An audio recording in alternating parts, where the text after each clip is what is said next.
condemning the ruling. Israel's cabinet voted to dismiss Attorney General Gali Baharav Miari, who is prosecuting Prime Minister Benjamin Netanyahu. Joseph Eckerson with the latest. The move has sparked widespread demonstrations across the country. Critics argue the dismissal undermines judicial independence. South Korea's military has begun removing loudspeakers along its border with North Korea. The action aims to reduce tensions between the two nations. The speakers previously broadcasted music and news across the border. Texas Democrats fled to Illinois and New York to block a congressional redistricting. Host or guest and should not be interpreted as statement of fact. Independent fact-checking and corrections are encouraged. Can we get a cup of coffee in here, please?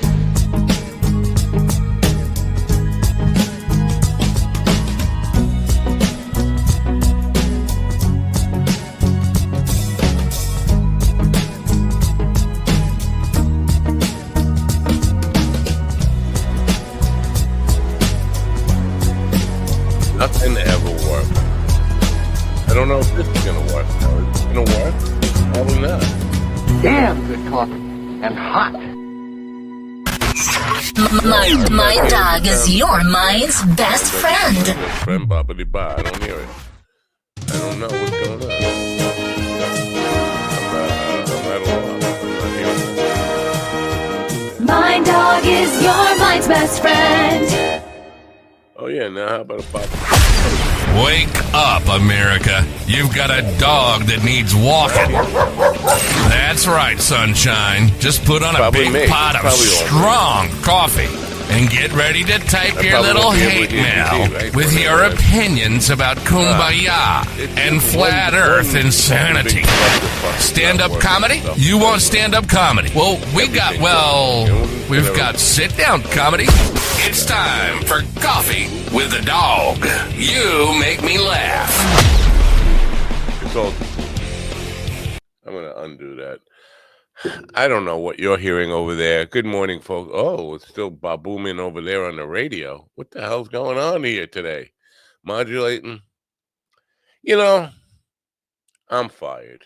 I'm firing myself. I'll just show myself out. You guys in the chat room there or wherever you are, just run the show. Have a good show without me. What am I? What maybe, baby. I'll have you. Maybe, baby, you'll be true. Speaker, blah, blah, blah. Defaultedy, blah, blah, blah. You know what? Screw everything. Nothing. But I'm seeing it over there. Oh, you know what? No, I have headphones in. I could hear stuff. You know what? I give up. Anyway, I'll just go. You know what? Maybe I'll just see if I do this, and this way I'll be able to hear GD if he ever says anything. Probably won't ever say anything, but if I just do this, maybe at least I'll be able to hear. Am I on the right track here? Possibly, maybe, kind of. Oh, it's like echo, which is nice. I hear myself self-delay. Yeah, that's not gonna be good. I just came from the dentist and my face is shot full of Novocaine. That's not gonna work. All right. Well, we'll figure something out here.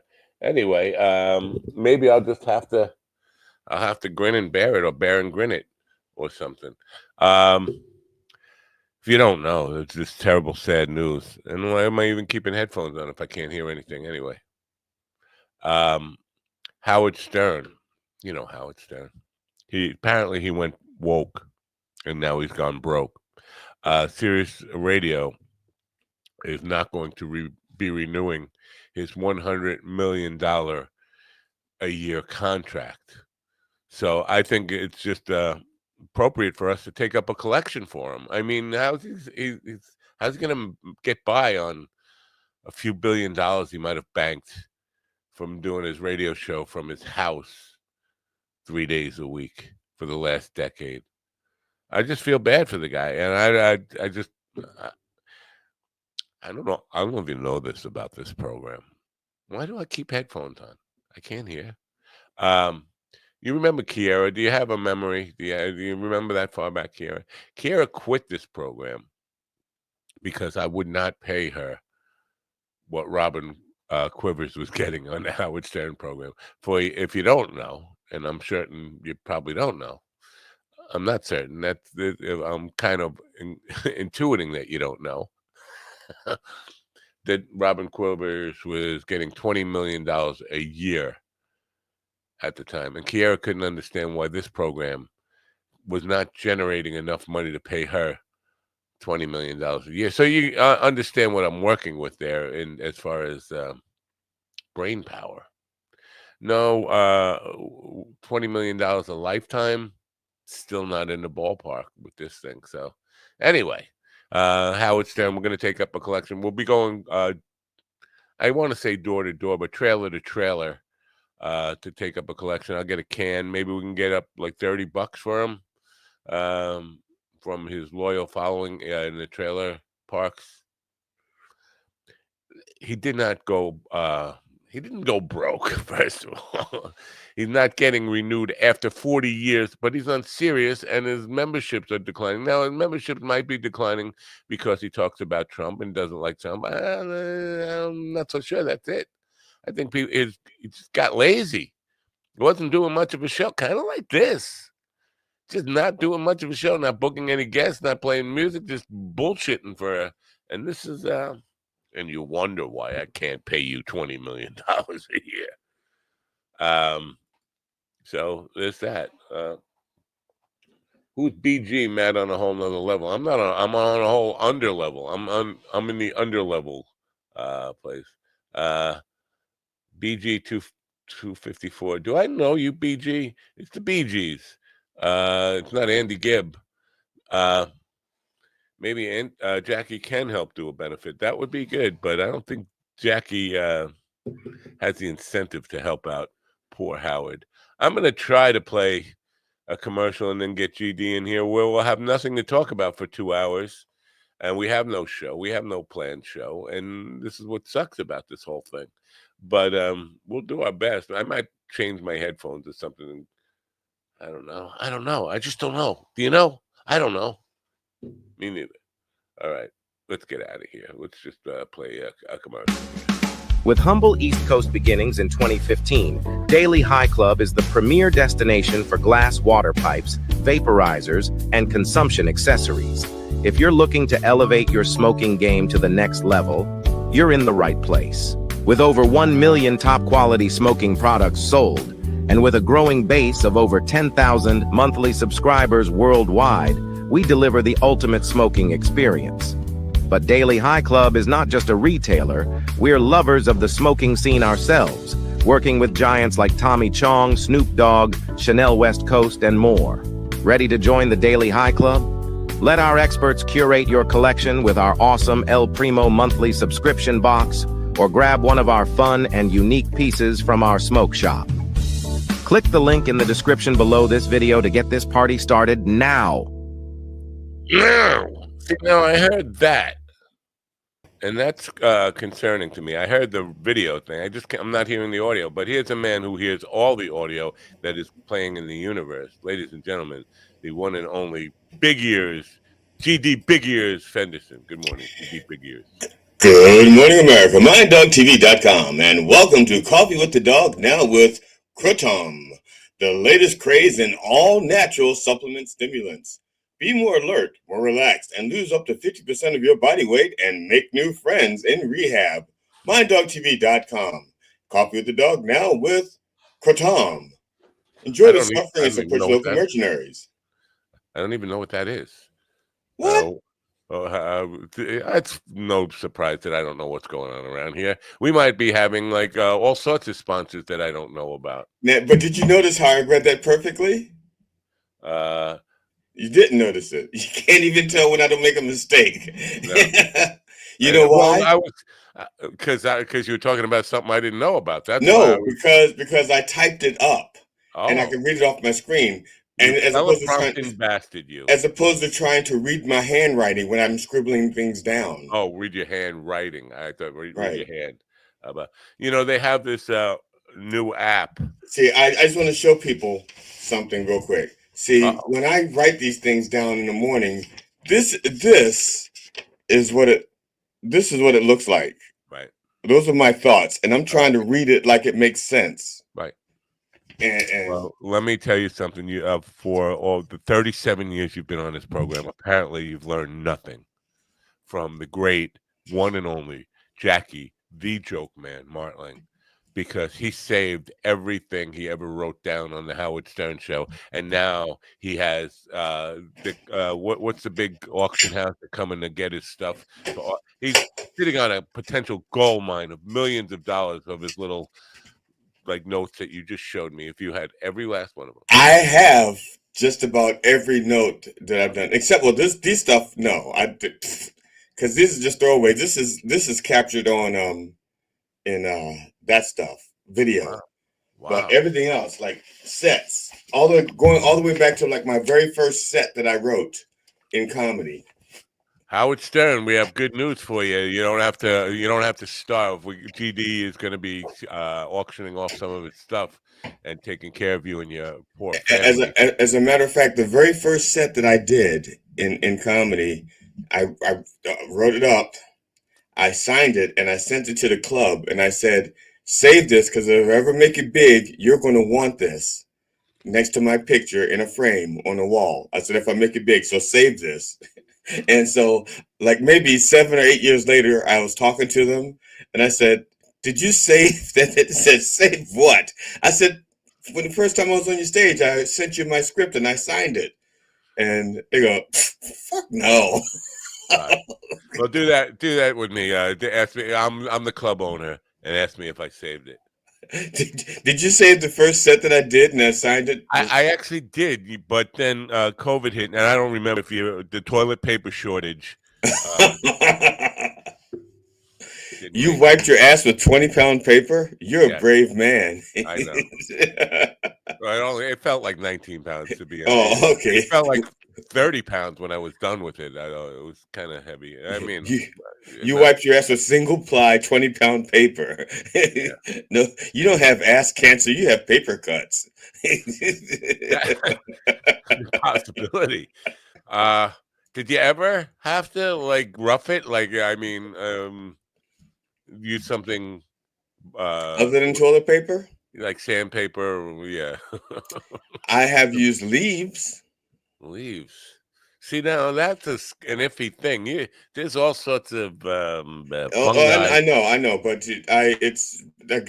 look, I was desperate. I understand. And not only was I desperate, I was in Grand Canyon. I had to find. Wonder the fires are raging out of control. I was like, I don't know how long of a hike it is from the top to the bottom of the Grand Canyon anymore. I don't know, because it's not a straight line when you hike it. You meander back and forth. Yeah. And I was like a good hour up maybe, and we had lunch at the bottom, and I was cramping up. The heat was oppressive. My skin had turned white with salt. I was dehydrating. We'd run out of water because we thought we could get by with less. We took half as much. We weren't thinking. Going down, we didn't use much water because gravity is like helping you. As a matter of fact, you're fighting gravity. You're like, and so we said, wait a minute, we only drank like a quart of water each on the way down. So let's only take like a half a gallon of water each on the way up. Something like that. And so we dumped out the rest of our water, just having enough for what we thought we were going to need. And the heat was so oppressive. It got to like 103. And the skin was white. I was parched. We'd run out of water. Then I had to go to the bathroom, and I had to find a place on a trail, a hiking trail in the Grand Canyon. Now the new next hikers are going to have to come along and say, hey, wait a minute, there was a bear here. Or something. And here's the worst part. I found a spot where I could hide and go. And then I'm in the middle of going, I'm thinking to myself, wait a minute, they got scorpions. What if one stings me in the ass? Or a snake bites me in the ass. Yeah, there was a Charlie Charlie is the Doug Stanhope's main man. He's like his road crew producer, whatever he is. He was having an issue with scorpions out in Arizona for a while. Like, yeah, I think he had 3 in a month, and he one stung him. And so scorpions are not something to fuck with. You want to stay away. I think I took a shit outside once in my life, and I was a teenager. Barely remember. It was in the woods, but that whole thing about wiping your ass with the leaves, I don't remember what I did. But Well, that's just it. See, in the Grand Canyon, there weren't many leaves because there's not any trees. There were some shrubs, and so I had to But I knew I was going to take a dump. So as I was looking for a place to dump, I started gathering leaves.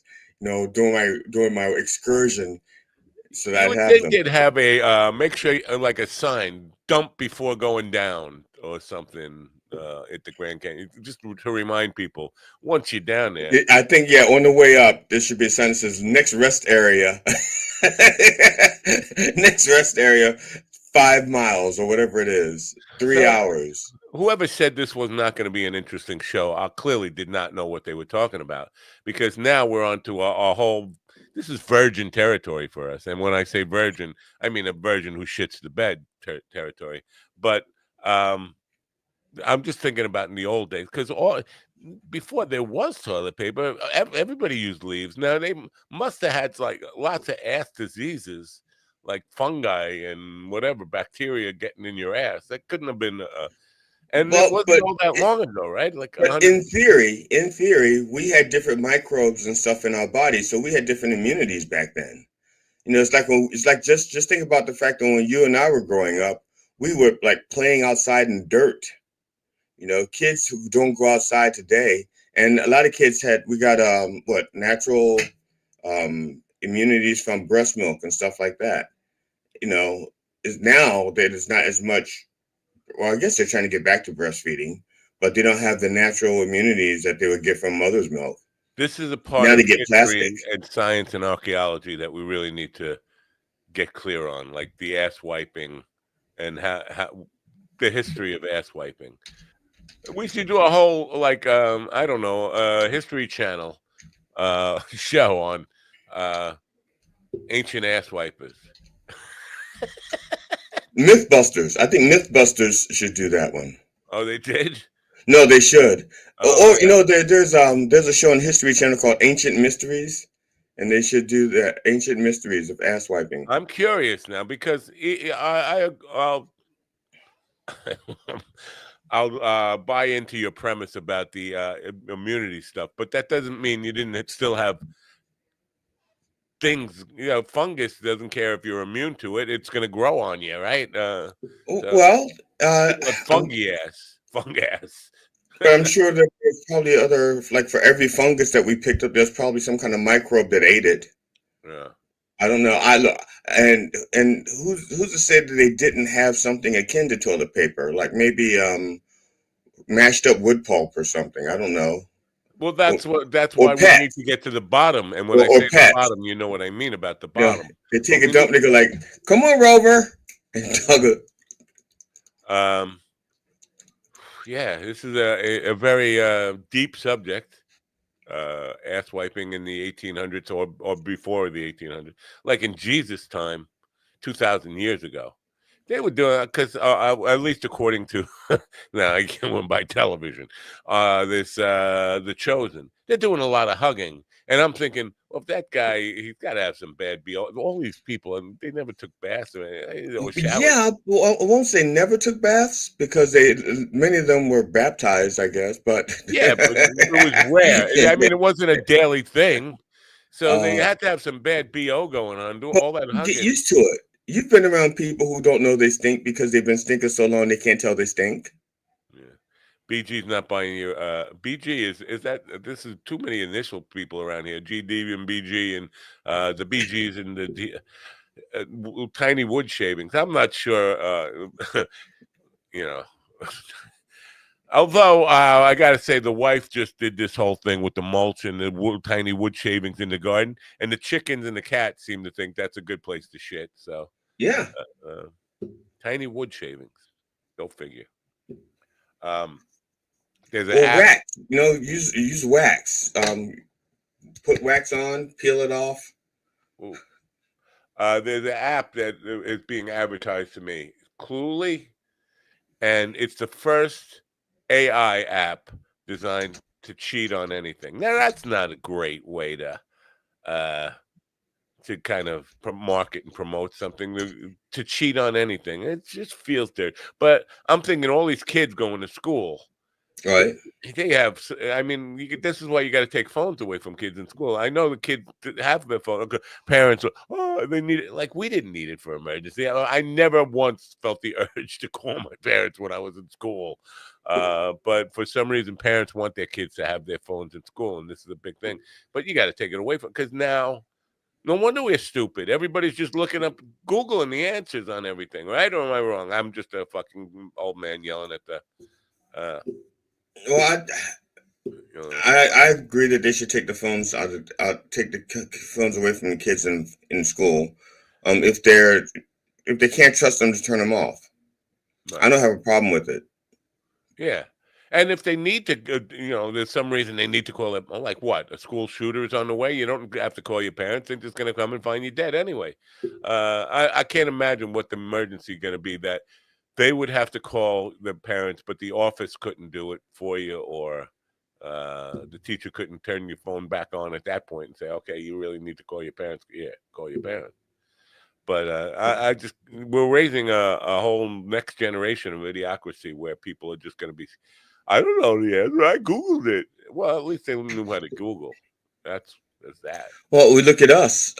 And when I say us, I mean our generation, in the sense that when we were growing up, okay, I will speak for myself. When I was growing up, I memorized everybody's phone number and address. Right. I didn't have to, look anything up. And I probably memorized maybe close to 100 phone numbers, and the reason why I say that is because when I got my first flip phone, which held up to 99 numbers, it was full. I had filled it up, and I still had some phone numbers memorized in my head. But after a year or two of having my flip phone and not having to memorize phone numbers anymore, just pulling them up and hitting dial, I forgot those phone numbers. Yeah, that flip phone, that was like fucking caveman days. Hey. But that was the sturdiest phone I'd ever had. Of all the phones, and matter of fact, once I had choices between a flip phone and one of the regular phones, I kept the flip phone because I was working on telephone poles. And that was the only phone that I dropped from 30 feet in the air, and it hit concrete and bounced. And the other people I worked with had the new phones, like Blackberries and the new technology, Blackberries and shit like that. And they were just hitting the ground and going, exploding. Blackberries, they went out of business, and they can't still be in business. No, I think Blackberries are still around. I think they're just used for the same people who use Signal. Yeah, the beeper people. Stop calling. Let's find out. Are Blackberries still a thing, right? I'll look it up on my. Oh, I don't have a Blackberry. Look it up on my Blackberry. Are Blackberry phones still made? That's the question. And the answer is no longer being made. Blackberry phones are no longer being made. The company officially ceased production of its phones in 2022, and they have not released a new model since 2018. Currently, BlackBerry focuses on cybersecurity and encryption services. And that's probably why I was thinking equating them with Signal. Yeah, I was thinking BlackBerry and Signal, and that's where I probably got it from. But you disappeared. Where are you? Who, me? I'm right here. Everything disappeared. My screen went blue. Oh, well, I still see you, and I still hear you. Well, I see me now. And I still see you on the governor's site. I still see you on UBTVs. Palantirs are getting more aggressive. The stock market the other day went way up, but if you look deep into it, it wasn't like business in America doing great. It was Palantir, who right. You're talking about encryption and all this stuff. Palantir doesn't care about encryption, right? They get through all that. This is now, why are people buying stock in Palantir? This is what's curious to me. Because it's like anything else, whether something's good or bad. If the government picks up a contract, that's pretty much guaranteed money. even if you don't make anything, if you don't make anything, you get a government contract, that's guaranteed money for at least a year. And that's all they're looking at is profits. Right. And if you get all that money and you don't have to spend any money making anything, that's pure profit. Let me tell you a little. Sit down, get around the campfire. Let me tell you a little story about. So, in the early 70s, I think, maybe in the late 60s, there was a guy, Mr. Glickstein. We'll just call him Mr. Glickstein. I don't know his first name. He lived in Bedford-Stuyvesant. In Bedford-Stuyvesant, if for people who don't know, is like the Harlem of Brooklyn. I mean, it was the blackest area of Brooklyn, and pretty much poverty in the 70s, poverty-stricken area. Mr. Glickstein, would take advantage of the black minorities who were poor, and go to where they worked, or like when the coffee truck came while they were working in the factories, he would go with the catalog and tell them, "You want to buy new furniture? I'll let you do it on credit, even though you don't have credit. You don't have good credit. Just sign over your paycheck or a portion of your paycheck to me every week for the next 30 years or whatever." And he built his business, and he built up this business so well from doing that it became a multi-million dollar company. And then his business model was just seeking out people all over America who worked for the government, because the idea was that if you worked for the government, you had a lifetime job. And he would convince the government to ADL, whatever that, where they take the money direct out of your paycheck every week and send their payment to him, so they couldn't fuck up their credit. He told them it was like rebuilding your credit type of thing, but it wasn't. It was predatory, very high prices, very high interest rates. You mean Rent-A-Center? Actually, I do remember. I remember the whole thing. Yeah. And he named. He's a Jewish guy. He named his company Luther Sales, thinking that the niggers will all respond to Martin Luther King, so called it Luther Sales, and had a picture of Martin Luther on there, Martin Luther King Jr. And not Martin Luther the Protestant. No. They, the Protestants had enough. They had good credit. Okay. So, but no black people working in the company, and then they hired one black person, and she was very good. Because she understood the market, right? So, but she was there for like 20 years, and they wanted to fire her. Well, I don't know why. This one guy who they brought in as a consultant didn't like her and wanted to fire her, and they were scared of her. I don't blame them. First of all, you don't take a black woman's money away from her. Oh yeah. So they hired me to fire her. Like the only reason they really ever hired, and they told me that the guy told me that on the interview. We got this woman we want to get rid of, but we're afraid of her, so we're hiring you to do the dirty deed. I said, well, I'm not going to do that. I want to meet the woman. I want to, because she's going to work under me, and I'm going to see how she works, see how efficient she is, and then I'll make my own judgment on that. Oh yeah, we'll trust you to kind of do it, but after a month, you're going to fire her. And then when the month came, I said, no, she's the bedrock of this company. You can't fire her. You fire her, this company goes under. And so she was there when I left in 2016. She was still there, and she took over the marketing department and was doing well. And then she left, and things started to get a little iffy. And then the senior brother. Now, wait a minute. When you say senior brother, you mean the oldest black guy? No, or Glickstein's sibling? Mr. Glickstein's oldest son, who was now the CEO. He kind of just took his money and ran, and left his little brother holding the bag of the company. And then it started to go, and then they sold to some investors or something. But meanwhile, go back to this idea that they've sent furniture and televisions and all sorts of stuff to people on credit that they're still collecting money from. Now they're still collecting money from people all over the world, but now the company's going belly up, and it's been belly up for like 4 years. But people are complaining. I looked it up the other day. People are like, they're still taking money out of my paycheck. That's going to go on for the rest of my fucking life. But then there's people disappeared. Now, one of the investors, the guy who bought the company or bought into the company, the major stockholder, blew his brains out because whatever, the SEC and all these people, Securities Exchange Commission, were coming after him for doing like bad credit deals and bad banking practices and all that stuff. He blew his brains out. So there's like nobody on the hook, but somebody's still getting all this fucking money. It's like a Netflix documentary waiting to be filmed. But the whole premise was. Can you reach out to the woman that you're referring to? Do you like? Oh, she's loving it. Can you get her on the show?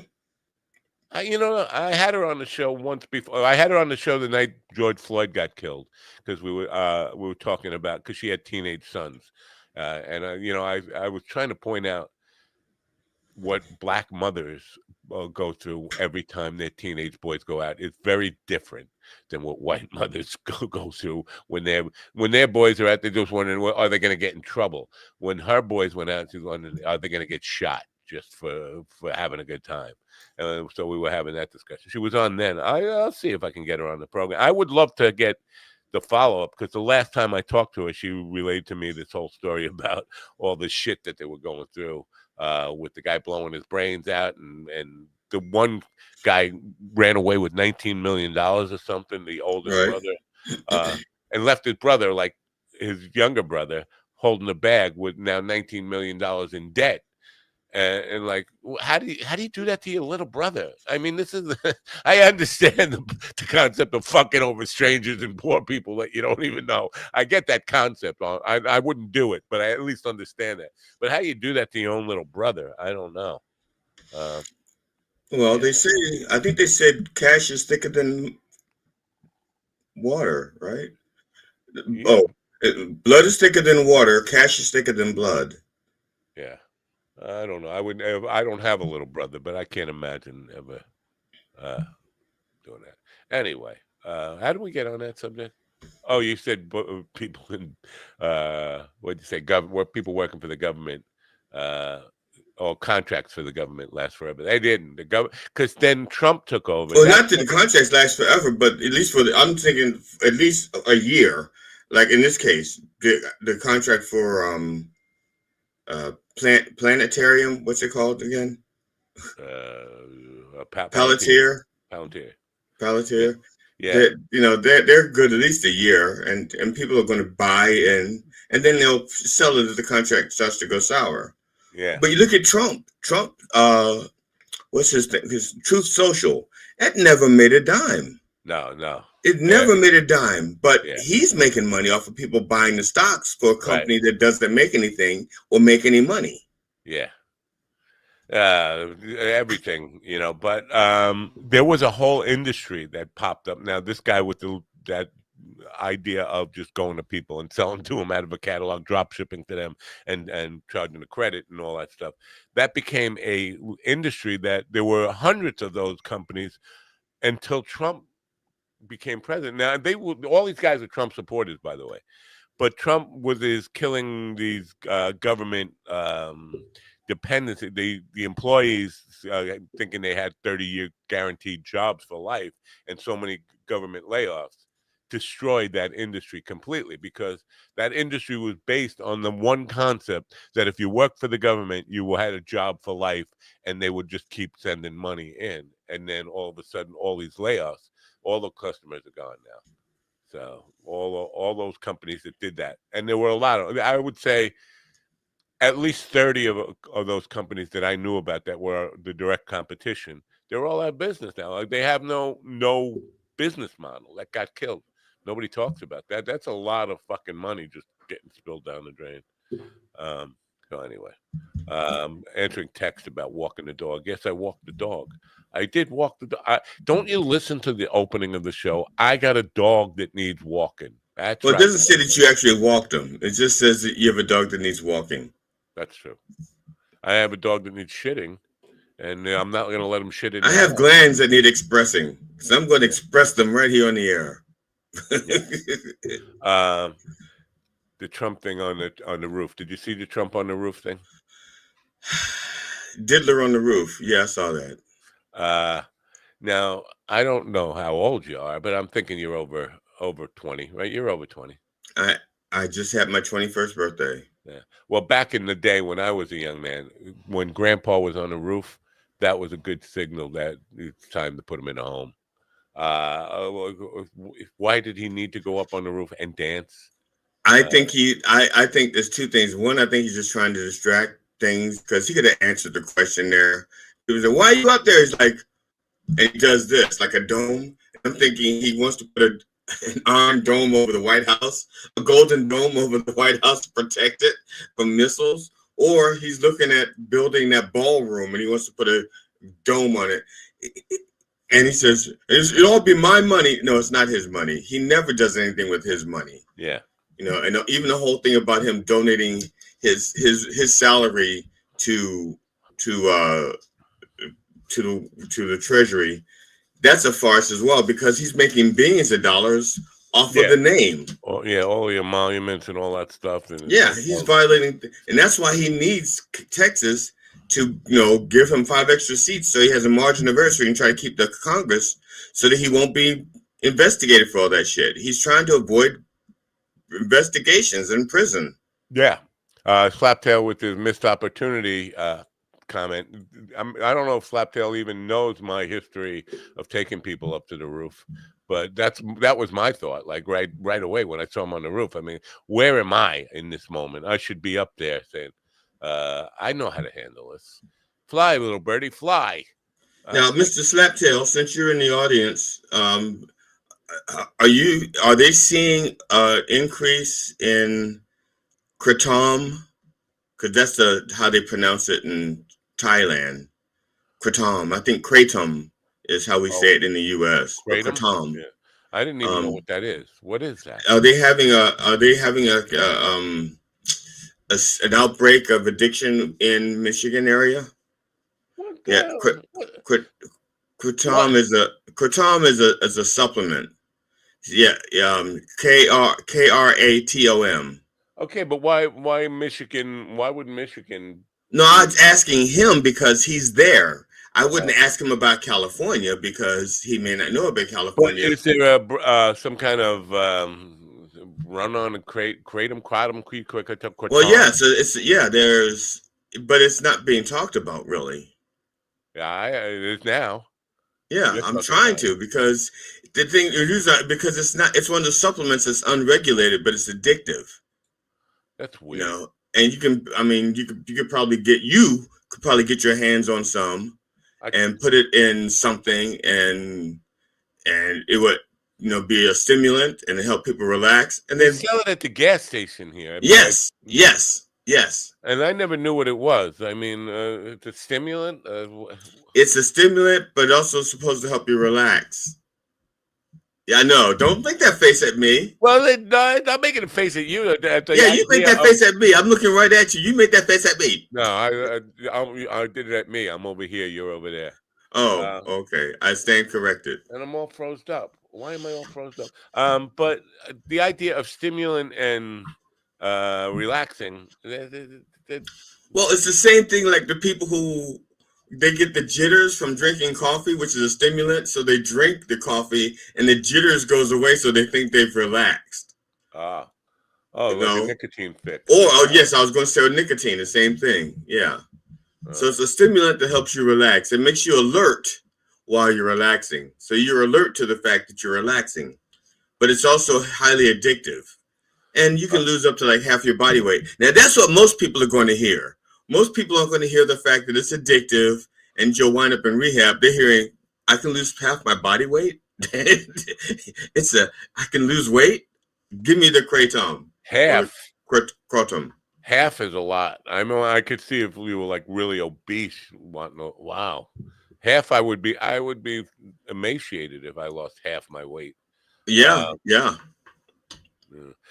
So on that weight loss thing, I think, no, I didn't fact check this, but you don't have to. I said it. It's true.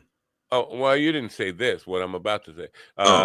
On Twitter again, I think RFK Jr. was talking about replacing the fluoride in water with Ozempic. And now that makes no sense to me. I mean, does Ozempic have some kind of qualities that protects your teeth enamel or something? But I know they've wanted to take the fluoride out for a long time, but putting Ozempic in doesn't. No, he just said that so that people will buy Ozempic and get stock options. That's all. He has a friend over there who's going. Maybe he has money involved in it, and he says Ozempic, and people start buying stocks. Half the shit they say is just part of the grift and distractions. Wreck it and rob it, man. Yeah, I don't know. I can't imagine. The fluoride stuff. People ask me what are my thoughts on that. It's like I got no idea. I know it's been in the water my entire life. And I never, who's to say that I'm not the imbecile I am because of that? But I never had any effects that I've noticed. Oh wow, that fluoride really made my hemorrhoids grow. Whatever. What's the downside of fluoride? What are they claiming that it's no? Does it make you bald? Does it make you look like Groucho Marx? What is the downside of fluoride in your water? It's in toothpaste, right? You're still gonna get it. Now, what's it? Slaptail says, sadly, you can't be wrong 100% of the time, and I agree with that. DB RFK. Now I'm assuming that DB stands for dumb bastard, but then again, you should not abbreviate around old people. He agrees with the dumb bastard RFK on what? On but he doesn't know scientifically why it may be bad for you. Oh, the fluoride thing. But what about the Ozempic? Listen. I don't know what the claim about fluoride, what the danger is, why they think it's bad for you, or any of that stuff. So I know that I ate lead paint chips as a child. And I also started drinking alcohol around the age of 6.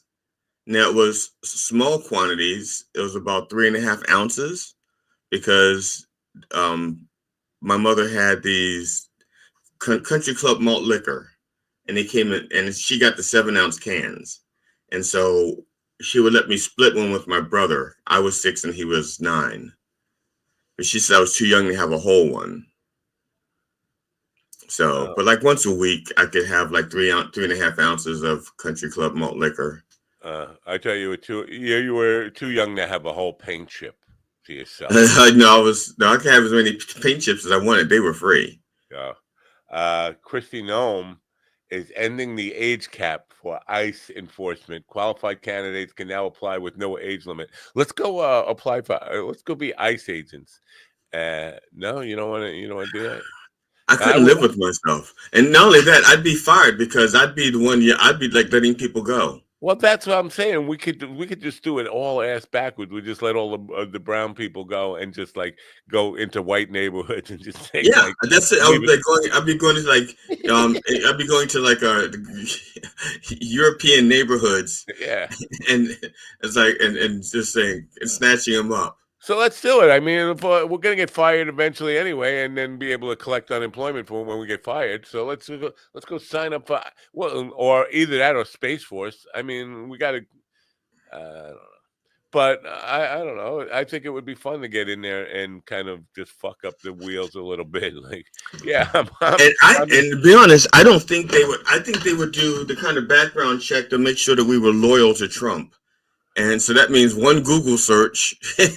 You would think, but obviously people come on here not knowing what they're getting into. From my perspective, this is Slaptail Nation, John Beaverman. John Beaverman from Beaverman, Dewey, and Howe. From my perspective, fluoride and fluorine may compete with iodine receptors in the thyroid and thus lead to thyroid impairment, just like chlorine. I don't think I've ever had any thyroid issues, though. I mean, we have 320 million people who've been on this stuff. Is thyroid stuff? Well, I don't think it's been 320 million because some people they've been on well water their entire lives. Wow. Really? I mean, I think about like I am My wife and I have been we've been back in Maryland since February 2015. We've been on well water since then. You know, that's a good point. I've been on bottled water, whether it's Poland Spring or whatever, pure water, on a water cooler, office water cooler type water, the big old gigantic bottles. Oh, yeah. For at least 12 years now, maybe more. I think probably 15 years.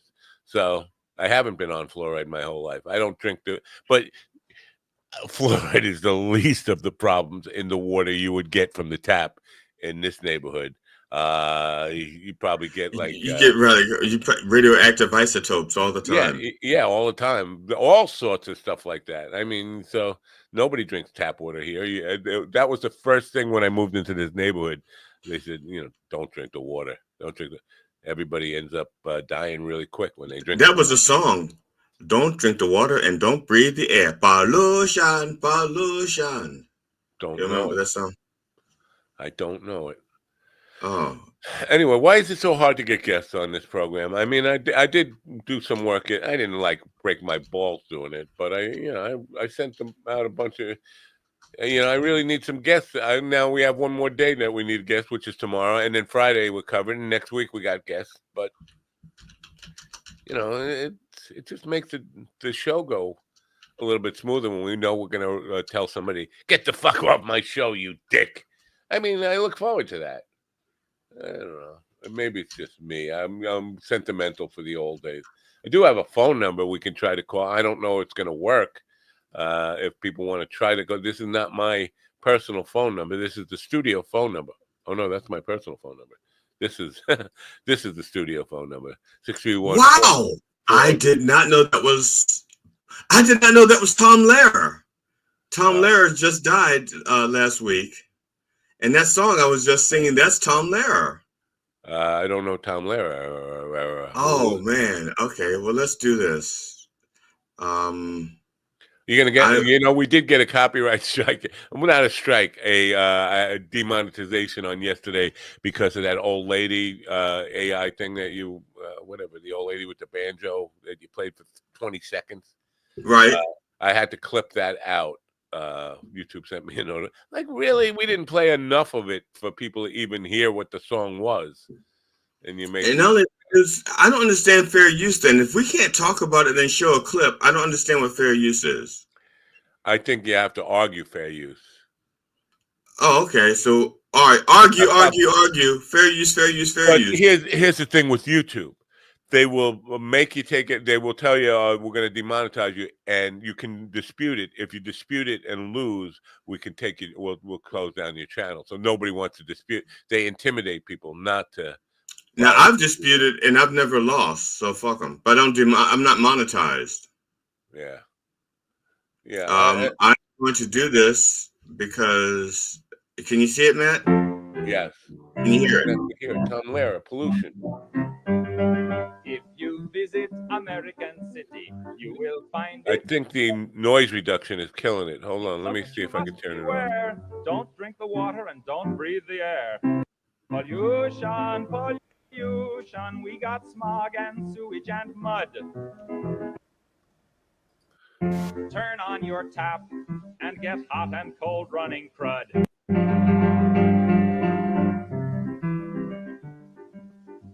The halibuts and the sturgeons being wiped out by detergents. Fish gotta swim and birds gotta fly. But they don't last long if they try. Pollution, pollution, you can use the latest toothpaste and then rinse your mouth with industrial waste. Just go out for a breath of air, and you will. That's weird. I haven't. It's just the echo cancellation is muffling it big time. Don't get you, the monoxide will. Pollution, pollution. Wear a. Hey, friend. First of all, I'm not your friend. Kick the guy. I can go ahead and kill it now. Yeah, kill it. Kill that fucking guy. Isn't he already? He's already dead. He died last week. Oh, poor guy. But my thing is, I didn't know if you'd knew that song. Now the thing is, I remember that song as a child, And I did not know it was a white guy. I honestly thought it was like somebody like Ricky Ricardo singing it because of the way he sang it. Ricky Ricardo. Yeah, honestly, I thought if you'd asked me who I thought sang it, I would have said Ricky Ricardo. I thought weird that I was singing about Ricky Ricardo the other day, Desi Arnaz, because the character Ricky Ricardo. Yeah, Desi Arnaz played him. No, Ricky Ricardo.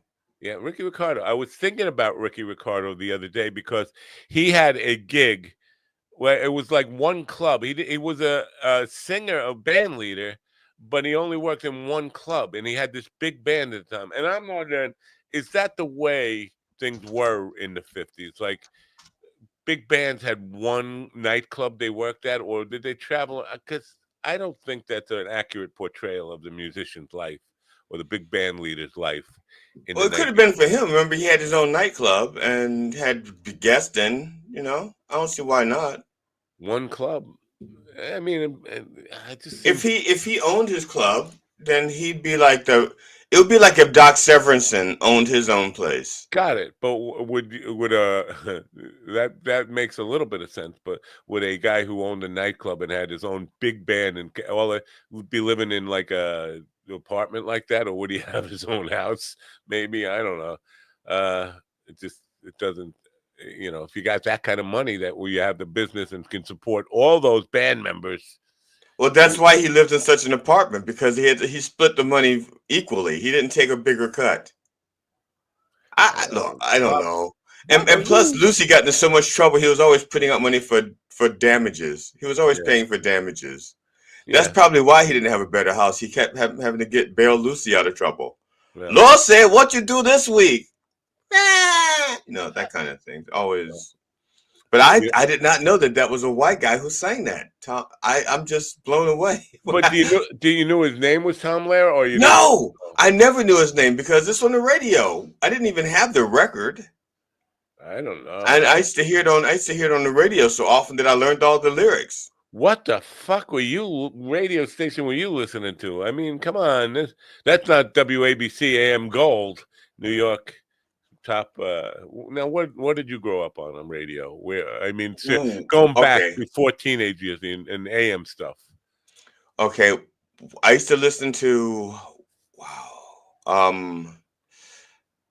WSID. No, that was later. Baltimore. Yeah, in Baltimore, there was a WEBB, I think. Then there was James Brown had a radio station. I can't remember what that was called. That may have been WEBB. WSID, I used to listen to a lot of the R&B stations. Weird. I mean, because I don't remember there being all these kind of most of the stuff. If you were on AM, it was all like one genre of pop music. When you say like R&B, I didn't remember any. That happened when we got to FM. There were like isolated FM genre stations, whatever they were. But in AM days, I don't remember there being necessarily like R&B stations or anything other than pop or news. Those were the two things. Well, I'm trying to think because I'm almost positive because I had an AM transistor radio. And I used to listen to R&B. And like I said, almost it was WEBB. I think that was James Brown's radio station. And then some of them, they went to FM. They became FM. But the AM stations I used to listen to, at nighttime, they would drift. And so I might go to sleep to one station and wake up to something else. So I might be hearing... yeah. Turns out you're right. There were many genres of AM radio during the 60s. Limited to monophonic, of course, but there was a wide variety of genres. Did you call me? I called you. What I called you? A monophonic. No, I think it was. I called you. Who's calling from Patchogue? I don't know, but we put the number out there. So. Oh, I know. That's the number. Oh, yeah. Okay, we can do that. How do we do that? Can you hear that? Don't ask me. Let's see. Can we answer that? Hello, can you hear us? Good morning. I can't hear you. No, we lost him. Damn it. Call it, yeah. All right. Well, I didn't answer it in time. I'm trying to use Google Voice, and it might not work right anyway. Maybe I should go back to my own. I can't do it. We should test this. I should have called you with my phone just to test it to see if it works. Yeah. All right. Call me on with your phone and test it and see if it works. All right. Let's do this. What's the now? I got to get ready to answer this. So I have to answer over there. I thought I could just answer on FaceTime over here, and that would do the trick. Ooh, that's ugly. Get me out of here. Get me out. Get my ugly face off the television. Oh yes. I just called you. Hello. Please state your name after the tone, and Google I went to voicemail. Hello, you're on the air. Voicemail. I know, but this somebody else is calling. Oh, I'm getting ringing and everything going on at once. All right, let's see. How do we answer this with FaceTime? We can't. I'm panicking. I'm panicking. Didn't work. All right, and you know what? FaceTime, answer the damn phone now. But it's not doing it. All right, this isn't going to work. Maybe I have to go back to. You know what? I meant to do that this Sunday. Good morning, whatever. Yeah, you know what? Fuck it. Fuck me. Fuck everything. I meant to. Yeah, I have an idea. I think this is probably Colonel Mike calling. I got 2 missed calls here now. Sorry, I can't get through yet. Blah blah blah blah blah. I meant to switch the computers around and go back to the old system on Sunday, and I didn't do it because I'm a lazy fucking blah blah blah. New voicemail from blah blah blah. Yeah. So not blah blah blah. Yeah, from blah blah blah. So apparently we definitely have some tech issues to work through with the phone thing. It's not going to work. I can take the fucking phone number off the screen then, I guess. How about that? All right. So yeah, basically, the point was that you were right and I was wrong again about these multiple genres on AM radio. I did not know that. I never remembered that. All I remember is the dominant ones were WABC in New York, which was a 50,000 watt clear channel, which could be heard. Yeah, I'm sorry. Yeah, trying to call. Yeah, Mike. Matt screwed up. He screwed up. Matt screwed up. Let's just call Matt a screw up and just deal with it. We tried. We tried. Matt does this all the time. He puts the phone number there and he doesn't test the technology to see if he actually can answer the phones. And then people don't want to call in because they call in, they waste, and Matt doesn't get them on the air. Right. That's right. You're right. He's just a Howard Stern wannabe. That's all he is. He just fails. You mean I want to be broke? You want to squeak by on $100 million a year and then lose your job after like 15 years. First of all, that was an unsustainable amount of money that they were paying him. That was ridiculous. He was never worth that. Not $100 million a year. Well, I think in when he first started out, he was, because remember, Sirius is based on membership paying directly. Subscription, yes, subscription. It's not. And obviously he was at some point because they kept renewing him for 20 years. What I'm saying is about $100 million. He could have taken $50 million. Let's just $50 million in stock options. I think Jackie would be better one to kind of address this, but I believe that $100 million was total for the show, not for him. So Robin Quivers got 20 million of that, and who knows what everybody else got, but I don't think Howard got the 100 million.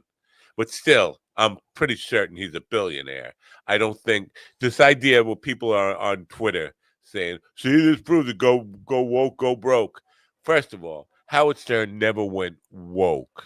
No, he went apologetic. And also, he doesn't like Trump. That's not the same as being woke. He's still a dirty old bastard. He's always been a dirty old bastard. And I don't think, maybe this new PR person he's had for the last 10 years, whatever her name is, she kind of civilized him in some way.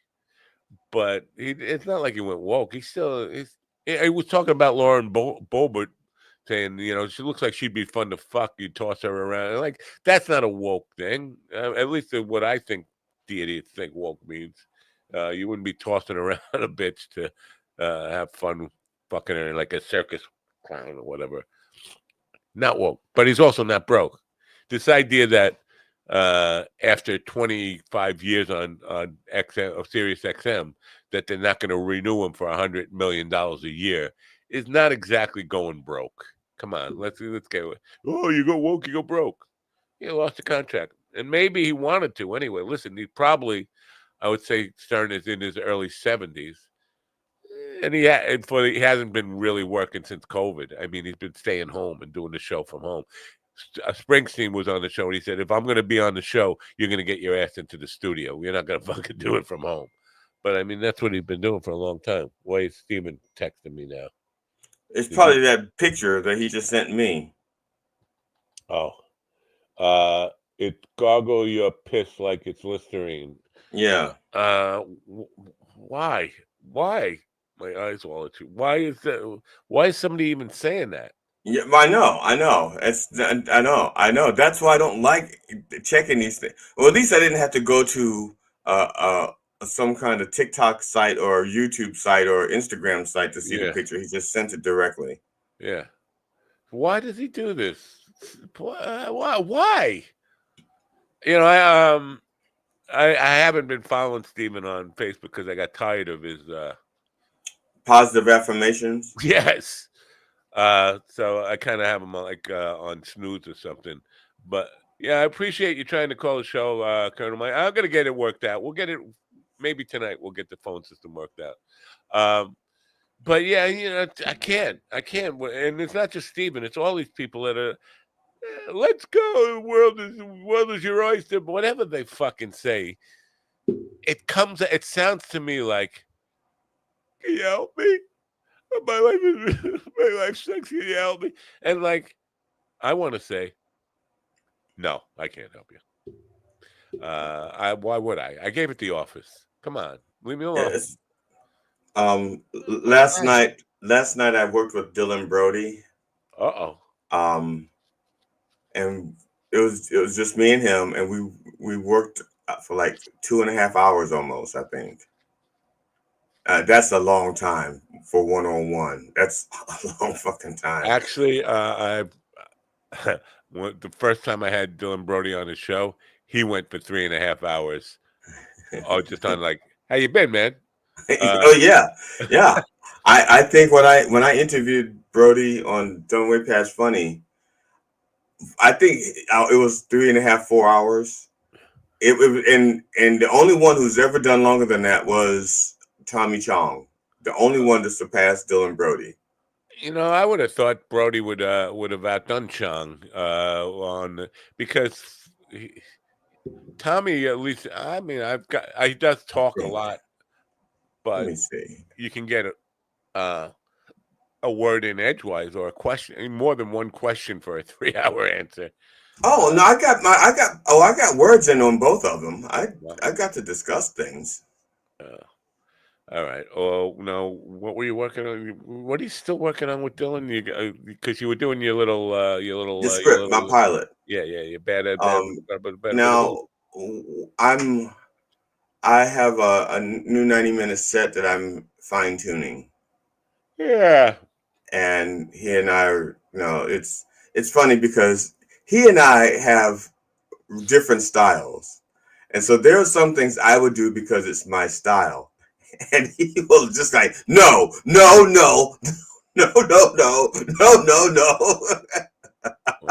He doesn't like your style.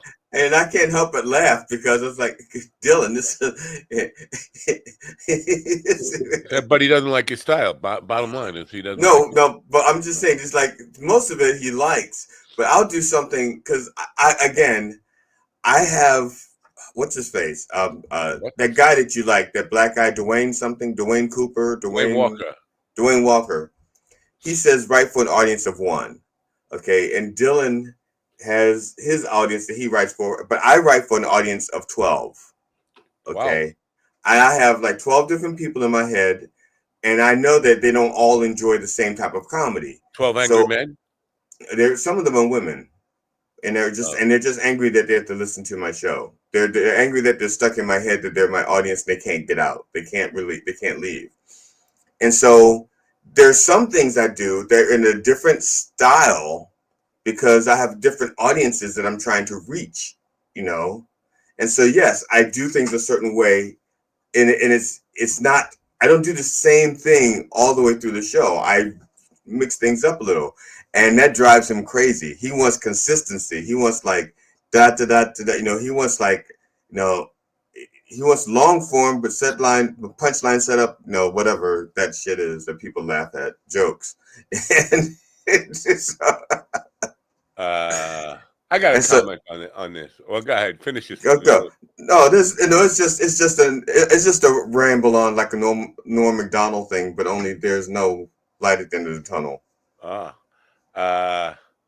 This guy David Mamet talking about the Democrats in Texas. He says, "Do you think it's manly to run away from a fight?" Are these the same people, the Republicans that ran away just a few weeks ago, and they left early so that they wouldn't have to discuss the Epstein thing? Yeah, and they ran away on January 6th, but that was a real fight. Yeah. This is not a fight. It's a vote where you already know the outcome because you're outnumbered. This is not a fight. Right. It's not like let's fight. They were leaving because there was no possible way they were going to win the vote and to stop this gerrymandering. And so, you know, that analogy, but it's really funny to see like Greg Abbott, who's in a wheelchair, saying real men don't run away from a fight, when actually the reason he's in a wheelchair was because he was running and a tree fell on him. So, yeah. Well, the sheer fact that the Republicans would even dare to say that when they closed Congress a week early so they wouldn't have to deal with the Epstein file vote. Yeah. And they had the majority, and they're the majority, and he cut things down. He cut things early. So it's like they have no. I haven't heard of who's this Epstein thing you're talking about? Is there? I think he was a predatory lender. Juan Epstein wasn't Epstein wasn't he a predatory lender? He graduated from Brian Epstein, the Beatles manager. No, this guy used to be on Welcome Back, Kotter as a kid. Oh, that was Juan. Yeah, and then he grew up. He grew up to be a predatory lender. Really? Did he? I did not know that. Are we just spreading rumors here? Is that true? What makes you think I would even stoop to that kind of stuff? Yeah, well, also, like now we might be saying rumors, but we're not spreading it. It was like who? Yeah, who's watching? Yeah, nobody's I don't think watching. Colonel Mike is running around saying, "Hey, well, you got to hear what I heard on the Coffee with the Dog about Epstein." Juan Epstein, that is.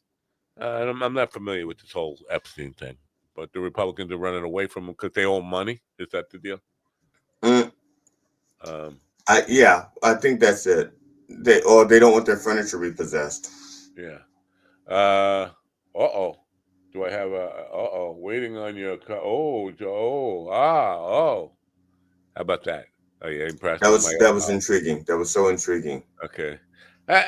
These money making schemes that people email me every fucking day, and then they don't follow through on them. I probably lost count. I definitely lost count of the number of people that contact me wanting to do a collaboration where they put their product on this program. We use their product for people, and like the sunglasses people. Remember those? Oh yeah, which we never got the sunglasses for. They never follow through, right? I say yes, we're interested. Send me the product. Never. I even picked the cheapest sunglasses that they had available that I actually liked. I didn't say, "Well, send me the $14,000 pair." No, like okay, find me a $30 pair. Sunglasses. Wow. It must be for actually walking on the sun. Might as well be walking. Well, they're sunglasses for actually capturing sunlight so you can drink it. Who was the band that did "Might as well be walking on the sun"? What was it? Can't Might remember. as well be walking on the sun. Let me see. I don't know. Guy had some nice shoes. I have to say that. Yeah. As soon as I see it, I'm going like, oh yeah. Yeah. Anyway. Yeah, this whole Epstein thing. I mean, it seems like it has gone away, hasn't it? They moved Ghislaine Maxwell to a cushy Club Fed, and according to the report, she didn't say Smash anything. Mouth. Smash Mouth, right?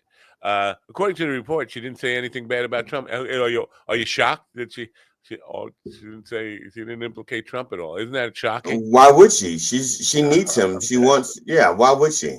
Yeah. The one person who controls her entire life right now. I'm shocked that she would not implicate him in some way. Like, oh yeah, I want to get on his bad side. No, Yeah. I don't know. I just don't. I don't know. All right. No, if they wanted to say something bad about him, they have to get her out of prison, grant her immunity. But or if he pardons her, then she has no Fifth Amendment protections.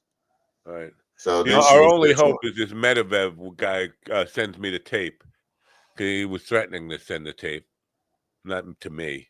I wish he would send it to me. He has the tape, but it's Betamax. Nobody can play it. That's the problem. He's looking for a beta machine, and that's why Trump is so emboldened. Trump is going like, it's on beta. Who the fuck can watch it? Andy knows a guy with a beta machine. You met Andy because when last time he was on the show, he said, "I didn't recognize you without your collar." Like, stop! Don't go there. But Andy, when he was a boy, was groomed, raped, whatnot by when he's child molester, pedophiles, and the Okay, guy. now I know about the raping and the grooming, but I don't remember anything about whatnotting. What Oh no, was there like a whatnot epidemic? Yeah, the whatnot is taping it on Betamax. So the guy had a library full of Betamax kitty pornography. And then at one point, and this is still waiting to come out, documentary, Stanhope said, "Let's go down and get the guy," and did like a what is that To Catch a Predator type of thing. They went down with video cameras and they said that they had some kind of called them up from the hotel and said, "We got some really special offer. We'd like to meet with you, like this investment opportunity or whatever." And went and met the guy in public, and then Andy confronted him, and the guy's wife ran away immediately, left him right there, and the guy sort of admitted. Kind of halfway admitted to what he did and sort of apologized. They got it all on videotape, and this was like more than 6 or 7 years ago now. Paul Provenda has been sitting with it. I know he edited it enough to show a focus group at his house last year, but we're still waiting on the release of this videotape of this guy, Andy's abuser, when they got him dead to rights with the cameras. Paul Provenda needs to release this already. Why not? How do we get him to do that, Ian? And I'm asking the wrong person. Ian is just going to say, you know what? He's got a shitty singing voice. I'd rather listen to AI. But Ian, what do we do? How do we start a grassroots? I have Paul's direct contact. I can. It's a little early to call him up right now. Well, post it. Put it out there so we can all call him. Oh, I think that would land me in hell. Okay, don't post it. Just send it out in direct messages. That way you can control. Ian says he's harassed him on Twitter for years. Yeah. Yeah. Why I wonder, because he did have the screening at his house. I know a lot of people who were there enjoyed the film, had a lot to say about it. Why not release it to the public? And I'm wondering if he's just like worried about lawsuits or whatever. Maybe he's waiting for Andy to die. Yeah.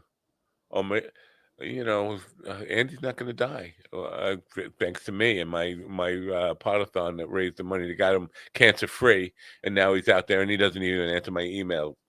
I shouldn't say that. I sent it from an account that he probably didn't recognize the other day. Yeah, he probably didn't recognize it without the collar.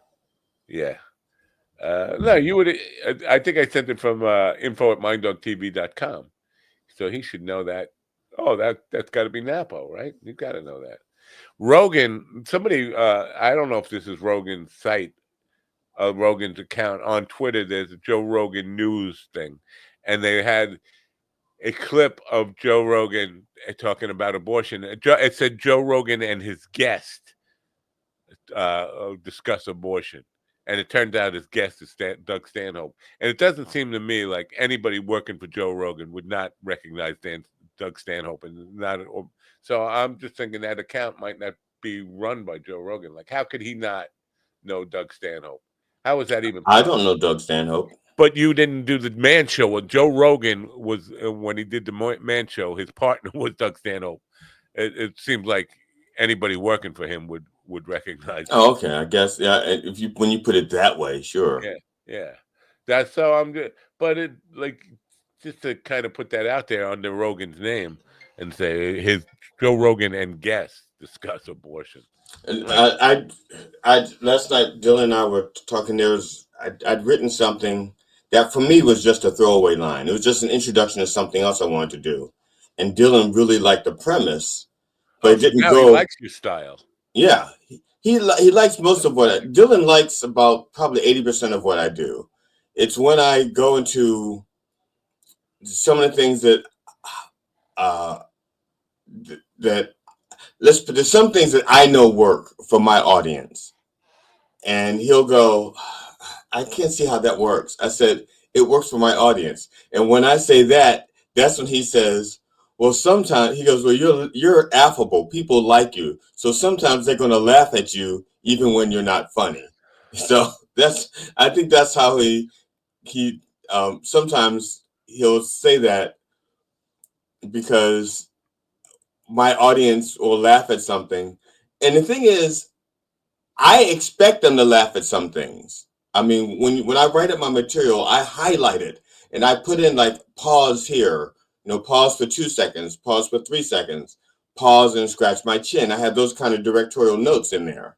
And so I'm planning for these reactions. I know what to expect from these people.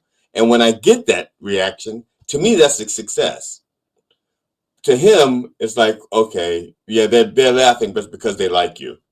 See, I hate to pick a fight with Dylan Brody, but I have to disagree with him. Nobody likes you. This is alike. Nobody likes him. Is he out of his fucking mind? Where did he get that impression? I don't know. Anyway, "A Shut Up on Your Face" is a good song. What's a good song? You should be getting a couple of booking things shortly. I reached out to Leanne to let her know that you wanted her back on the show. Oh, and, "Shut Up on Your Face" was a good song. "Shut Up on Your Face." I don't remember. And a guy named Kevin something from, I think his last name is something. Kevin something. Yeah. I'm almost positive his last name is something. There was somebody who actually had that, and now obviously it wasn't her birth name. I'm sorry. Kenneth is his last name. His name is John Kenneth. Oh. There was like a Lori something or somebody who was a guest on the show, and something was her last name. But I think it was one of these things where she manually changed her name to that. I never really dug too deep into it, but I can't imagine that would be your real birth name. Something. Where was I going? Do you remember where I was going? I was going to get my glasses. I can't find my glasses. Can you help me find my glasses? No. I'm wearing my glasses. I saw a lady the other day, but see, you wear glasses, but you don't have hair, so that may not be the issue. There was a little old lady. She was wearing her glasses up on her head like this, but she had them wrapped in paper towels. And I said to my wife, I said, the only thing, because my wife wears glasses, and sometimes she puts them up on her head. And I said, the only thing, excuse me, hiccups. I said, the only thing I can think of is that she doesn't want to get her hair caught in the glasses.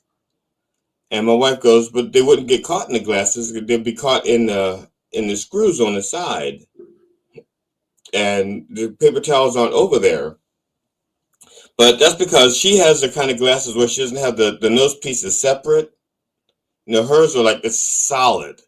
Like my glasses that I used to wear, I don't need glasses anymore. They have the nose piece that's like separate and it pivots and it get caught in my hair every time I put it up there. So I could, and that was my theory, is that she just wrapped her glasses in paper towels. But that ought to keep maybe the grease from her hair from getting in the glasses. But I couldn't think of anything. Did you have up down LASIK, whatever the hell that is? Why would I do that? Well, you said you don't wear glasses anymore, like that. Right. So did you have surgery to repair? No, I fixed it myself. Oh, you stopped beating off? No, I didn't start. Well, in a way, yeah, I did stop. I stopped that a while ago because I was paranoid about getting older and having my last erection or my last orgasm in my hand. Oh, prostate. Yeah, leave off the last E for erection. Yeah, you don't know when it's going to happen, so you don't want to waste the last one. So you want it to count. So that's why your eyesight got better. No, my eyesight got better. Well, when I got glasses when I was in my 30s, my optometrist, not my ophthalmologist, my optometrist said, he says your eyes are just going to get worse as you get older, and you're going to keep upping your prescription. And I said, why is that? He goes, why is what? I said, why would my eyes get worse? I said, why do they get bad? And he goes, he says, what do you mean? I said, well, are the lenses getting more brittle and harder to bend, or are the muscles getting weaker, and so they're not bending the lens to focus? And he goes, I don't know. We didn't discuss that in school. So I said, so I worked on the premise that it could be both. And so I started putting refresh drops in my eyes several times a day to make sure that my eyes stayed moist, my lenses stayed moist, and I exercised my muscles in my eyes. I gave them like a workout several times a day, and my eyesight got better. With your eyeballs? You lift weights with your eyeballs? It's kind of like you ever do isometrics? I think it's called isometrics, when you're using your own body weight to exercise with. Like when you're doing this, you push your two arms against each other you understand? You remember, is that what it's called, isometrics? Yeah, presbyopia. I guess that's the eye condition that he's. I don't know. It's he just found you annoying. Who found me? I'm lost now. Lies. Yes, he does know. What are we missing? Well, okay, he's responsible. When I asked my doctor, is it that my lenses are getting harder or the muscles are getting weaker? And he said he didn't know. Snapchat is saying he's lying. He did know. And it makes, because like I said, I didn't think that there was no reason. There was not a reason why they wouldn't know. See, now this is a good point to plug Jackie Martling at the Wealthy Theater on Wealthy Road in Wealthy fucking Michigan or wherever. Wealthy fucking town, wealthy money, whatever. He will be there September 5th? 6th or 7th. I don't know. I think I don't have it set around. Even if I had it on my calendar, I'm not looking at that page on my calendar. Yeah, so I would go see. This is a case where I'm using playing excuses against each other. But the truth is, I have a wedding September 6th here on Long Island that I have to play. I'm not looking forward to that, by the way. Playing a wedding acoustic solo by myself. And there's, background music at a wedding. I'm sure some people are gonna want me to be like, play something we can dance to. I'm background music. I'm not supposed. You're not even supposed to know I'm here. But some asshole and some nice wedding attendant is probably gonna say, "Could you play something we can dance to?" And I'm like, "No, I can't. Ask the host because I'm not hired. I'm hired to do background music." But that's September 6th, so I can't really travel the country. I would wanted to go to Michigan to be and film Jackie's Q&A thing with the Joke Man, the movie. Which will be at the Wealthy Theater on Wealthy Road in wealthy town, wealthy state, wealthy country.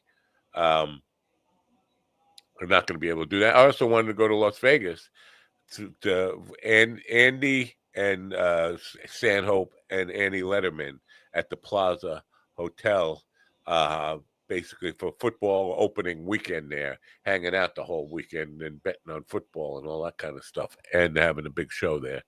That sounded like fun, but I'm not going to be able to do that either. So I'm playing one excuse against the other. I can't go to Michigan because of Vegas. I can't go to Vegas because of Michigan. And the truth is, I can't go to either because I have a fucking wedding to play. And that's the worst fucking excuse. It's going, I got to do this wedding. I can't spend money because I'm going to be busy making money. Yeah, well, it's not like, listen, it's not like wedding band money I'm going to be getting. It's solo, and I didn't charge enough for what I have to do. 3 hours of chord melody, Joe Pass style. Oh, that's a lot of. I should have charged double or triple what I'm getting for that thing. But when I was hired, they didn't tell me that's what they wanted. They wanted, what I do acoustic stuff when I do like the senior places because it's an older couple getting married. So I thought it would be singing, which is much easier than trying to do all this very intricate self accompaniment. Yeah. For 3 hours. That's especially a lot. when you got to play the guitar and then bang for the rhythm. You look kind of die die die die die die yeah die die die die die. And I've been going through a lot of like. This lady still hasn't sent me the list of. She can't. Oh, I have a song that you can do that would be instrumental and it'd probably be really nice. It's appropriate for a wedding. Yeah, it's called. Well, but they won't know if you don't tell them the name of the song. It's appropriate for a wedding. It's by Queen. It's called "Who Needs You," but the song is really beautiful. It's basically like an acoustic bit by Brian May. It's like doom doom doom doom doom doom doom ding ding ding ding. You say it. You make it 6:30. You come at 7. Always keep me hanging round or something like that. You little spoiled thing. Oh, I can't remember now, but it's called "Who Needs You." It's really neat. I used to play that. It might be a really nice song, and maybe it's a sweet song, but when you do weddings, you definitely have to keep it to stuff that is.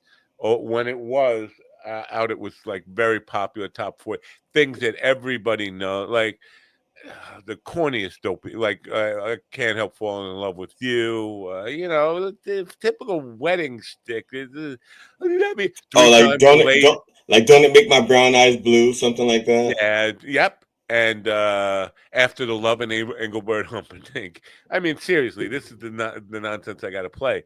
A lot of Frank Sinatra. Michael Bublé. Just the way you look tonight. Corny ass. Tonight's the night. Rod Stewart. Something in the way she moves. Oh yeah. Wedding stuff. 3 Times a Lady. The Commodores. Whatever. This is the nonsense I got to play. And I like some of that music, but Enya. 3 hours of it, it's just like wow. And I've been doing it daily, and it's just like, man, this is not Black Sabbath "Sweet Leaf." That's a pretty song. Yeah, a lot of the stuff.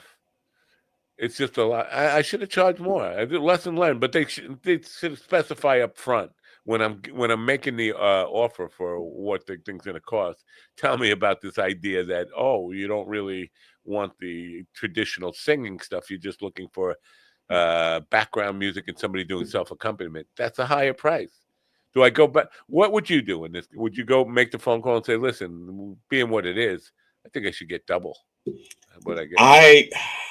Once I make an agreement, I stick with my agreement, even if I'm like realize that I was being a stupid sucker. Well, it was not like you were being a stupid fucker in this case. It's like they didn't give you the right. You made a deal without all the details in it. You gave them a price. I will blame myself because I should know better. I'm a professional. I should know these things better. Yeah, I'm not a professional. That's the problem. Okay. Yeah, I hold myself responsible for my goof ups. It's I mean, now when I was younger, I made these mistakes, and I go like, "Oh, that's not going to happen again." I'm never no, and as a result, it's harder to screw me over. So there's some gigs I don't get because screwing you over is the business model. and I see things coming, like I'm like, no, I know how this works out. You're only going to screw me over if I think I can benefit from it. Yeah. Well, to be fair, I don't, I'm being quite honest when I say I'm not a professional at this. I have never done 3 hours of chord melody at a wedding. I played weddings, lots of weddings in my life with a band. I've played a lot of acoustic solo gigs, but not this chord melody, strictly chord melody background. I played background music in like wine and cheese places and stuff like that. But that was also a little bit of singing and all that stuff. But it was quiet in the corner type of stuff. This is something I'm not this is actually my first time doing this type of gig. And I didn't know it was this type of gig when I quoted it. So that's an excuse, but I'm not a professional. So that never came up before. Nobody has ever hired me.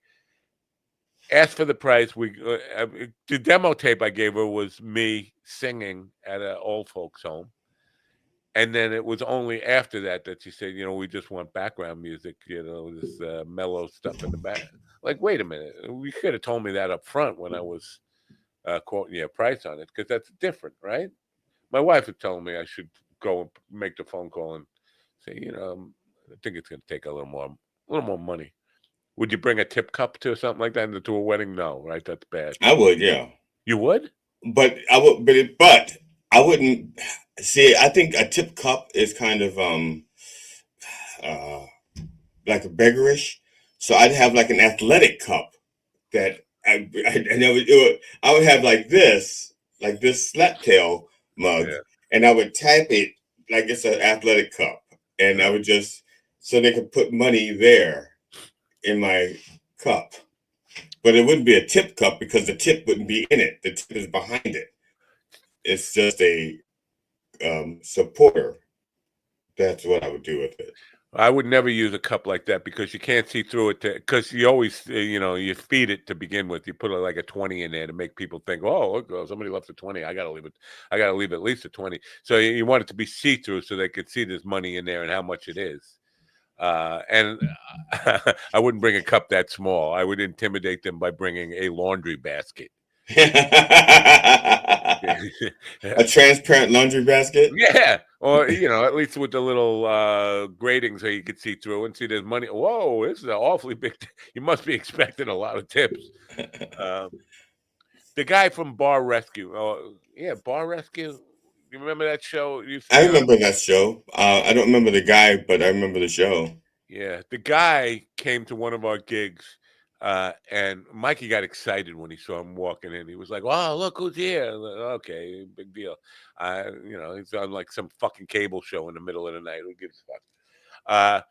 The guy laid that he put 100 on because we didn't have a tip cup, so he just put 100 on the stage, and I'm looking at that 100 out of the corner of my eye, like I don't want that moving. I don't want just blowing away some fucking loser in the crowd just picking it up. So I'm like watching it like a fucking hawk. And Mikey invites this guy up to sing a song. This guy Kenny Wayne, and the guy sings like a Motown song. Papa Was a Rolling Stone. And then afterwards, the crowd like roared at the guy's rendition of Papa Was a Rolling Stone. Mikey just grabs the bill off the stage and sticks it in the guy's pocket. I was like, what do you think you just gave that guy? He's like, I don't know, the tip, $20. No, you just gave him 100. he got like a full extra singer pay for the night for doing one song. Oh no, you're crazy. Well, I said, no, I'm not crazy. The Jew in me came out like really quick. That's $100 there. I'm already dividing it up equally among the band here. So yeah. To all the Jewish people out there who I've offended. Yeah. That's the way it is, man. Listen, some stereotypes are based on reality. Yeah. And being a 1/8 Jew, I think I have the right to say the Jew in me came out. There is a Jew in me. Why do you think people mistake me for being Jewish all the time? Because I sound like a Jew. I sound like a New York Jew, right? Hey, I got a guy. You're 12% Jewish? Yeah. 8. I mean, no, you say 1/8. I'm 1/8 of 1/8. Roughly 12%. You know what? I don't really. My maternal grandmother, I think was half Jewish. So what does that really come down to? My grandfather was Irish, my grandmother was half German and Jewish, and then when it comes down to my mother, that would make her a quarter German and Jewish and and half Irish. And then by the time it gets to me, it's like I'm an eighth of German and Jewish, 1/4 Irish, and half Italian. That's what it makes me, right? Is that how it works? I don't know. 23andMe. I'd have to see your AKA papers. I should do the 23andMe. Well, because mine came up with 9% Jewish. 9%. Yeah. How do you get that? I don't know. Maybe somewhere along the lines that somebody else wasn't pure Jewish. I don't know. Yeah, 9%. Yeah, I'm curious about how that works out. Like, where does that 9% come out? In That Ashkenazi, you're like gefilte fish? Is that where does that 9%? Well, I say I'm 1%. I'm just short of a tithe. Ashkenazi, is that what it is? Ashkenazi Jew? Yeah. Yeah, that's 10%. You know, if you break that down, Ashkenazi. What do you mean break it down? Break it down to, how you break down a word into its root and all that. It's really Ashkenazi. Ashkenazi if I'm Jewish. Yeah. I mean, nobody ever talks about that. Whenever I see Ashkenazi Jews, that's what it says. Ashkenazi. Hello. I don't think you want to ask a Nazi. You want to just assume you want the Nazi to think there's no Jew. No Jews here. Oh, don't look in the cupboard. There's no Jews here. Okay, it says Ashkenazi Jews origin. Yeah. Genetic studies indicate that Ashkenazim have both Levantine and European, mainly Southern and Eastern European ancestry. Yeah, but the word, like the name Ashkenazi derives from the biblical figure Ashkenaz, the first son of Gomer, he was in the Marine Corps. Son of Japhet, son of Noah, and a Japhetic patriarch in the Table of Nations, Genesis 10. The name of Gomer, the name of Gomer has often been and then I had to click to see more. But that was even before there was such a thing as Nazis. So I'm wondering if the Nazis just went like, how do we come up with a name for National Socialists? Well, I don't know. Why don't we ask a Nazi? Oh, that's I don't know. Well, Ashkenaz is the name it's based on. So Ashkenaz. Ask a schnoz. The hook. Okay. Tony Fields. Now my brain is getting tired, and it's funny. Last night, like I said, I worked with Dylan for a little over 2 hours, and we're like writing jokes and stuff like that. Like Kill goes, this premise here is really, really good. You could actually milk it. You could just write me 5 jokes. Write me 5 jokes. Connecting this, and with the theme of with the intention of using it like this. Do I need to explain it further? It's like AB, and so the just writing jokes was just exhausting. My brain is like, I'm tired from writing jokes, especially and then he's also writing jokes at the same time. So we're like competitive joke writing, and he's hearing mine. He's like, holy shit, that's good. Oh, wow, that's funny. That's good stuff, and I'm like, I'm going in a direction. I said, but I don't want to take it in this direction. Yeah, these are good jokes. Good jokes I don't even want to use now, but now I feel like I have to use them because I went through all the trouble of writing them.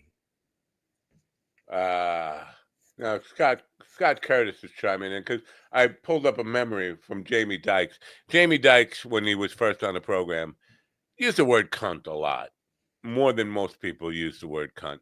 And so I had the next time he was on, the name of the episode was "Did You Call Me a Cunt?" And Scott Curtis says, "Haven't we? Didn't we all?"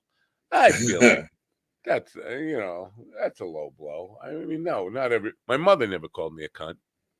So yeah, no, we didn't all. Yeah. So I'm recommending if you're a young comedian and you want to work with somebody to help you with your joke writing, check out Dylan Brody, activevoicesproduction.com or dylanbrody.com. He is the most prolific writer I know, most prolific artist I know. I know quite a few prolific artists, but he's the most prolific artist I know. And he's very knowledgeable. He is so How much fucking does he knowledgeable. charge people to help with that stuff? It's not a free set. He doesn't do that for everybody. It's not a free service, but what he charges depends on, I guess, how many nights you're working with him. I don't like to discuss his money. Yeah, but just try to give some people an idea, because it's not going to be cheap. That's what I'm basically saying. It's a catch-22. If you're not making, yeah, but I don't find it offensively expensive though. I mean, there are other people in the group, so. Oh. Yeah, it's not just me. That was just me last night, but that's because there were two other people who, one said he couldn't make it. And the other one, I think, is just every other week, or sometimes he shows up on Saturdays and sometimes he shows up on Tuesdays. The Saturday one is in the afternoon. I don't do that. There's this chick with like one of these over made up faces, saying, "You bring the tongue, I'll bring the thighs. Let's see who taps out first." Is thigh licking a thing? 'Cause I know in between the thighs, but am I missing a thigh licking? I guess if you're a thigh man, sure. Look, there's all kinds of fetishes out there. Well, she looks a little like the old Shania Twain, and I wanted to talk about this the other day. Have you seen Shania Twain lately? I haven't seen her since 1990 something.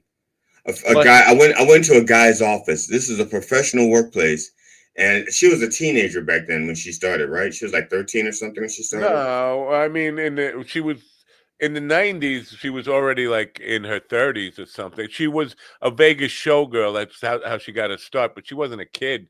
She was. Well, this was her as a kid. She was like when she started, she was like a teenager, right? I don't think so. Oh, well, maybe it's not Shania Twain up there, but because this woman, she was a teenager, and I walked in, that was a screensaver, and I went, no, it was her. It was Shania Twain, because I said, you have a girl on your screen. That's the first thing I pointed out to him. He goes, no, that's Shania Twain. I said, that's a young girl. He goes, no, man, but she's a star. She's a musician. I said, yeah, she's a girl. That's a girl. Good. I don't remember ever seeing her as a girl, but let me see. Well, images. Because the reason I'm bringing her up is, Michael Jackson, when he had his plastic surgery, he went through radical change, but he did it over a long period of time, so you still knew that was Michael Jackson. Shania Twain had the same amount of altering of her appearance, but in a short time span. So you could have seen her like 2 years ago, and she would have been Shania Twain, and you see her now, and it's a different person. People are saying, and now she's Shania Twain, Anderson. And you're like, no, that's not Shania Twain. Yeah, it is. She's had work done. Like she had it done in too short a time span that you definitely take notice. So let's see this one. I'm going to pull that one up. I can't just pull up like a side by side of her before and after, can I? I'll try to do this because I want people to see the radical change over a short period of time. No images, right? Now they're just showing older images now. Come on, they showed me the. Gosh dang it! Oh, images. Yeah, you see, this is the kind of crap people tune in for. Then watch me struggle with technical stuff. And this isn't so much technical stuff. It's just Googling what she looks like now. Okay, it says that she started singing in bars when she was 8. Wow. Because I know she was a Vegas showgirl before she made it in country music. Let's see. All right. Yeah, here we go. Let me get a good one that makes it like really look. She started writing her own music at the age of 10. She was married to Mutt Lange, the producer, and he cheated on her or something, and that led to a divorce. And then she decided, she needed to change her look. Let's see. Let's see if I can add share screen. All right, this is her old picture, right? This is what she used to look like right here. All right, you see that one? This one, and now let's come back and go back over here and go. One more share screen. Wow, she looks like an old black guy with dreads. Yeah, she looks so ugly now. Share screen. Now, is this the one? No, this is what she looks like now. Very different. This one. Okay. Oh, the one in the middle with the NBC logo behind her. And this one. I mean, it's not just the blonde hair, too. The face is completely different. Because she was like on America's Got Talent or something. And I was like, that's not Shania. There's somebody was playing a clip, Shania Twain reacting to a singer. And I was like, that's not Shania Twain. It doesn't look anything like Shania Twain. I mean, look at this. Is that what the face you remember? Or this? Come on. Wow, no. Got heavy and whatever, but it's just the total structure of a face. That does not look like the same woman. I don't know. Is it just me? Chat room, or is she?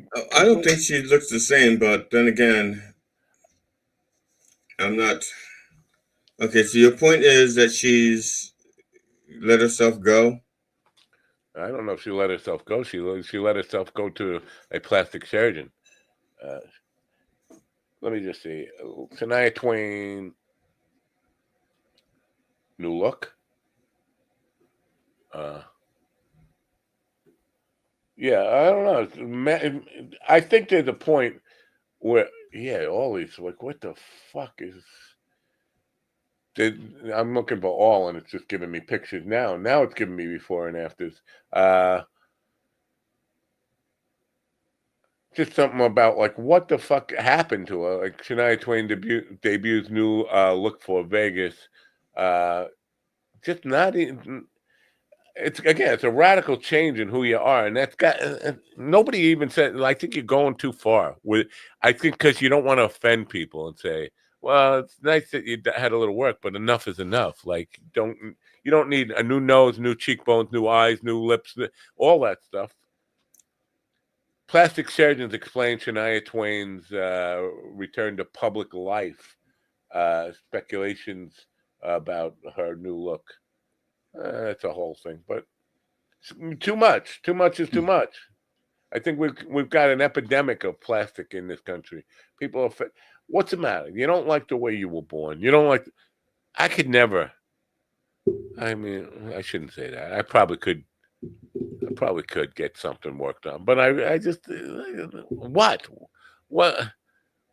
And then you have to face people who know it's fake. All the people in your life know it's fake, right? And people who know you.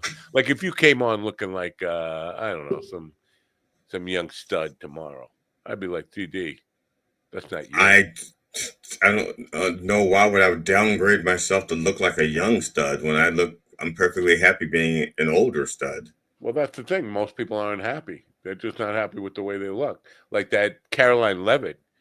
The press secretary for the White House. She said, I don't know, have you seen the old pictures of her? She doesn't look anything like what she looked like at one time.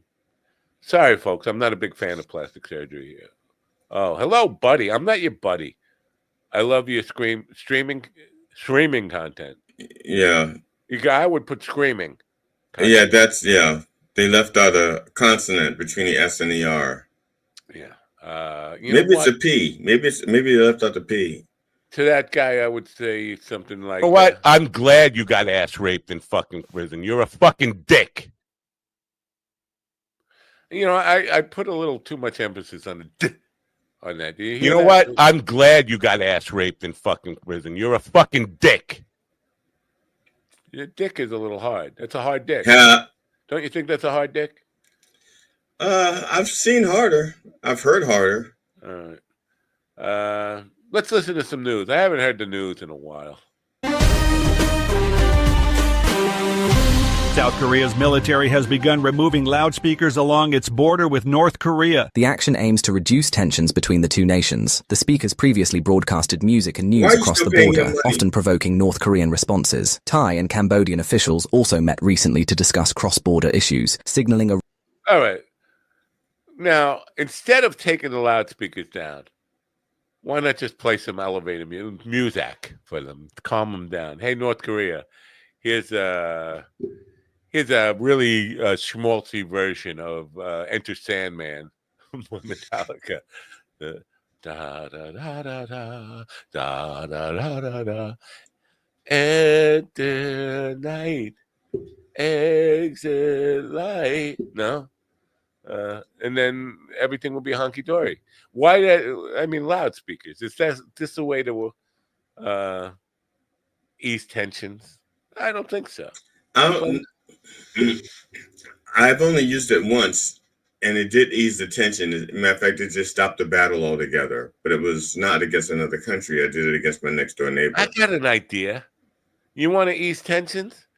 Smoke a joint with them. Go invite them over for a weed party. You got nothing. Look, you got nothing. Found a way to shut him up, ladies and gentlemen. Just invite him over for a weed party, and he got all quiet. Did you see that? Are you saying that we should end it early today, just to be different? Is that what you're saying? I didn't say that because I'm kind of anal. I mean, if we ended it at 11, that wouldn't be early. That would be the time that you advertised for the past 2 years. We just have not hit that metric. Do I advertise? I don't know. Where do I advertise? I don't know. Well, it used to say the show was like 9 to 11. In the booking thing, well, that's basically to give people an idea when they should come on. It's not really saying that that's when we're going to end. That was never... I don't know if you know this, but it started at 8. We originally the show started at 8, and then I was just like, I'm not getting up at 7 or 6:30 to get ready for this thing. So I moved it back to 9. Tony was a little upset when I moved it back to 9. Like, why? You're gonna run into my show. Yeah, that's the general idea. There's a person, John Kenneth, like I said, he's gonna be booking himself on Coffee with the Dog. And I was just communicating with him because he's going to do Don't Way Past Funny with me. And I'm also going to do his show. So we're talking about when we should talk on the phone. Now, I'm bringing this up because I wanted to ask you this. I said after 12 noon on Monday because I wanted to make sure he knew that if I said after noon on Monday, I didn't want him to think it's like, well, after like 5, or I just want to know it's after 12 noon. I didn't want to just say after 12 because that could be, if you're an idiot, after midnight, especially since people are in all kinds of time zones, which apparently he and I are in 2 different time zones. Yeah, generally after 11:30 a.m. mornings, I will be available for phone calls during the day. But here's the thing that people should know, and I gotta find. I should leave a voicemail that says this. If I screen calls, if I don't recognize the number, there's no way I'm picking up. I get far too many spam calls during the day, and robocalls. Yes. I can't. If I don't recognize the number, it doesn't have your name on there, I'm not picking up. And so if it goes to voicemail, just say, this is me, call me back, and I will. But if I don't get anything and you keep calling, I'm going to keep sending you the voicemail, hoping that I find out who you are. I can't take the robocalls. The robocalls drive me fucking nuts. Yeah. And then are you the homeowner? Oh, no, the homeowner's away. I'm the burglar.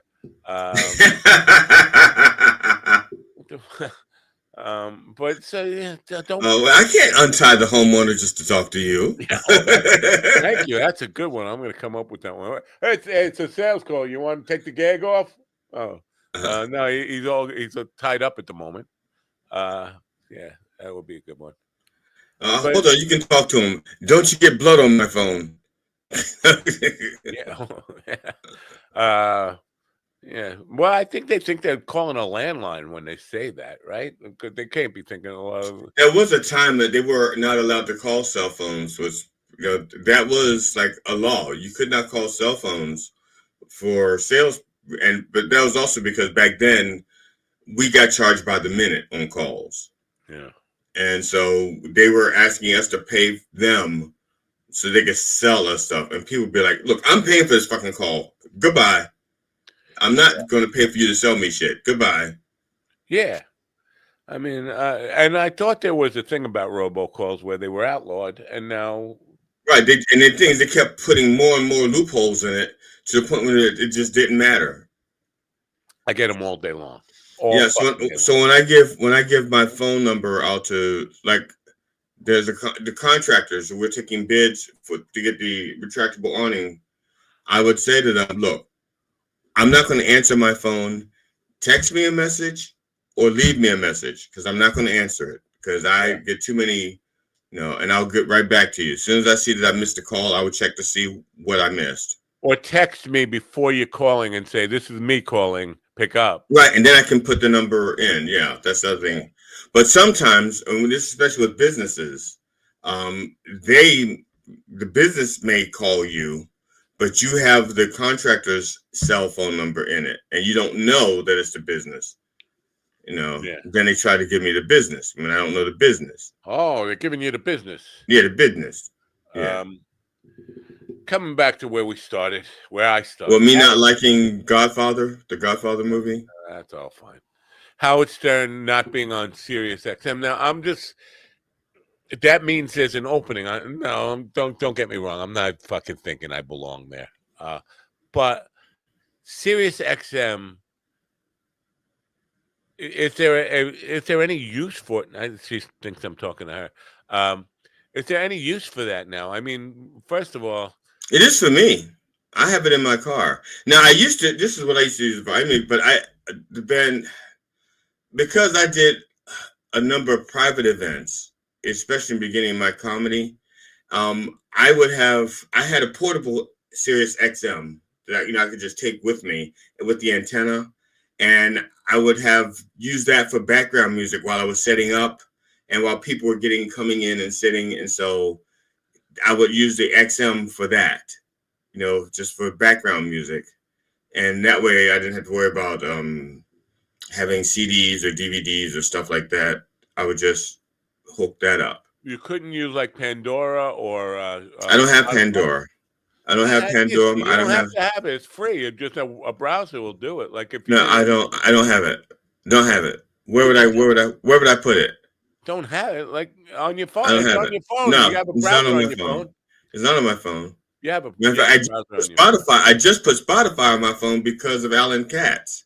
But you don't need the app. That's what I'm saying. Just a regular. You have a browser on your phone, whether it's Chrome or Safari, whatever phone you have a browser on it, and you just use the web player. And to hook it up somehow so everybody else can hear it, and I won't have access to my phone. And I use my phone while I'm performing, especially in the beginning, because I listen to my music to get me riled up. That's part of my routine. If I don't get a chance to do that, then I'm not as riled up. Oh. So I use my phone for me. I don't use it for them. Huh. I had my years ago, and this is probably going back 15 years now. No, it's a long time ago. Whatever it was. Yeah, it was probably about 15 years ago. The iPhone was pretty new. But I was using that to do backing tracks at a party. I was playing acoustic in the backyard party. And this guy, Sal Vivo, kept calling me. And it would be playing my phone, like his voicemail through the whole speakers in the middle of a song. Hey, man, it's Sal. I'm at a gig with the Rockin' 45. What key is Rock Me Baby? Rock Me... whatever, Andy Kim, Rock Me Steady, whatever that song is. But like his voicemail's coming through the loudspeakers in the middle. So using your phone for backing tracks on a gig. Yeah, I don't. Yeah, I said my phone. And not only that, but if I were to use my phone for something like that, like Pandora, then that means I have to have it not in airplane mode, which means I could receive calls and shit like that. And no, I like to keep things separate as much as possible.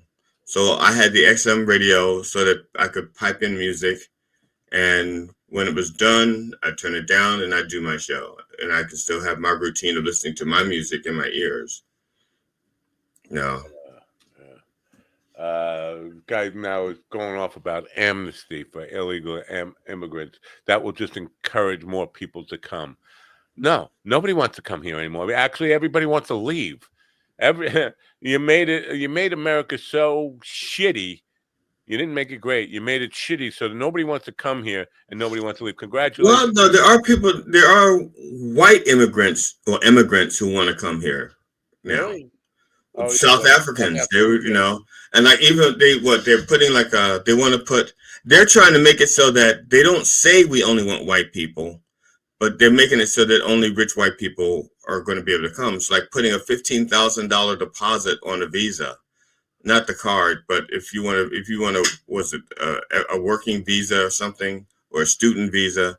It's like $15,000, like a deposit, and when you leave the country, you get the money back.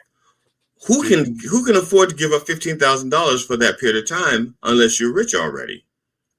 Yeah, I'm fact checking in real time here. Yesterday, I read a headline that Trump is imposing a $1,500 charge to people coming here as tourists. Like if you want to come here and visit New York or come here and visit Las Vegas or whatever, $1,500 just to enter the country as a tourist.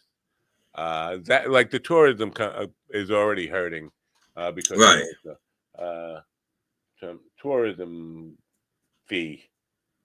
I don't know if that, you know what, you can't, we're at a point where you can't believe anything. Some tourists could be required to pay $15,000 bonds to enter the U.S. Now, that's not supposed to be for tourists. That bond is supposed to be for people coming for a work visa. Trump administration, some foreign tourists may post bonds up to $15,000. This is on all the legitimate news sites. This is Forbes, which is, boy, oh boy. So that's a real thing.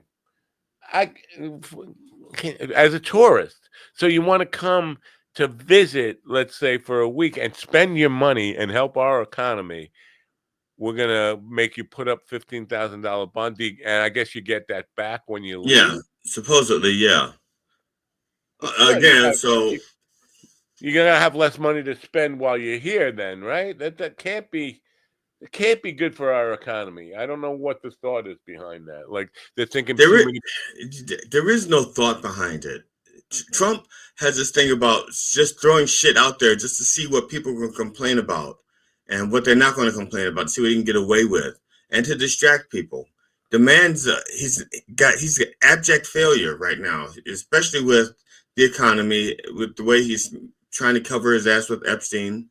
He's got a lot on his plate, and I don't envy him. It's rough being a first-class criminal with a worst-class brain.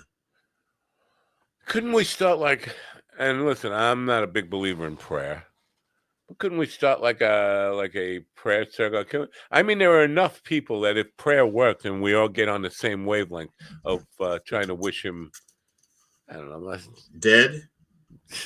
Kind of. I don't want that because I don't want him to die in office because I don't want him to I don't want his body to lie in state in the rotunda. I'm not sure they would do that. They would probably just flush it, right? No. If he died in office, you think that the Republicans wouldn't want him to lie in state for like a month in the rotunda? Well, he already smells like he soiled a diaper already. Yeah. I say let him die out of office and let him die where you can't find the body. And let it be doing under not even a Democratic administration, an independent administration. I don't care what party, just so they know that man is not welcome back in there. You want to treat him like a Bin Laden and dump him off in the ocean, right? That would be bad for the fish. Yeah. I know. I say, you know something? I say have Space Force send them to the sun. Space Force? Yeah, have Space Force put them in the rocket, send them to the sun. I'm not sure Space Force even exists.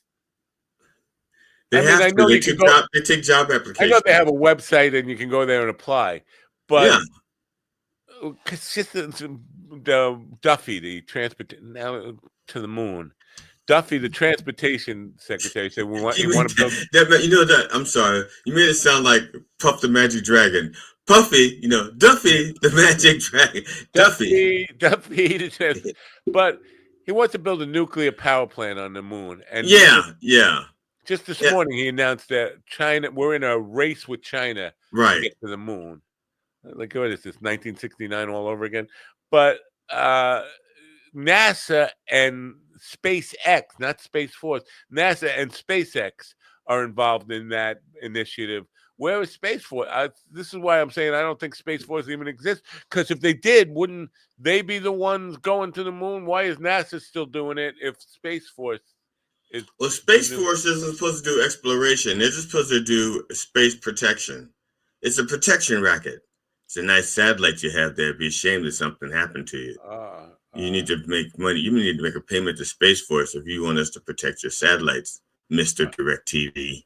All right, now, Mr. Smart Guy, tell me how a nuclear power plant on the moon is going to work. Do we have long wires? My assumption is that they would put it there so that the moon would be like a base, so that they can refuel rockets and stuff like that for long term stuff, or I don't know. But they would have to put it. I think they're basing it on the assumption that there's ice on the moon, and if there's ice on the moon, you can turn that to water. If you can turn that to water, then you can separate the oxygen and hydrogen molecules, and then combine them again to make rocket fuel. What if there is no ice on the moon? What if there is no ice on the moon? Then what? I mean, this is a good point. I mean, the cooling of a nuclear reactor takes cold water, right? Lots of cold water. Well, if the moon is as cold as you think it is, you wouldn't have to have the cold water to cool it down, right? It would just have the rods exposed instead of dipping them in cold water if it's that cold.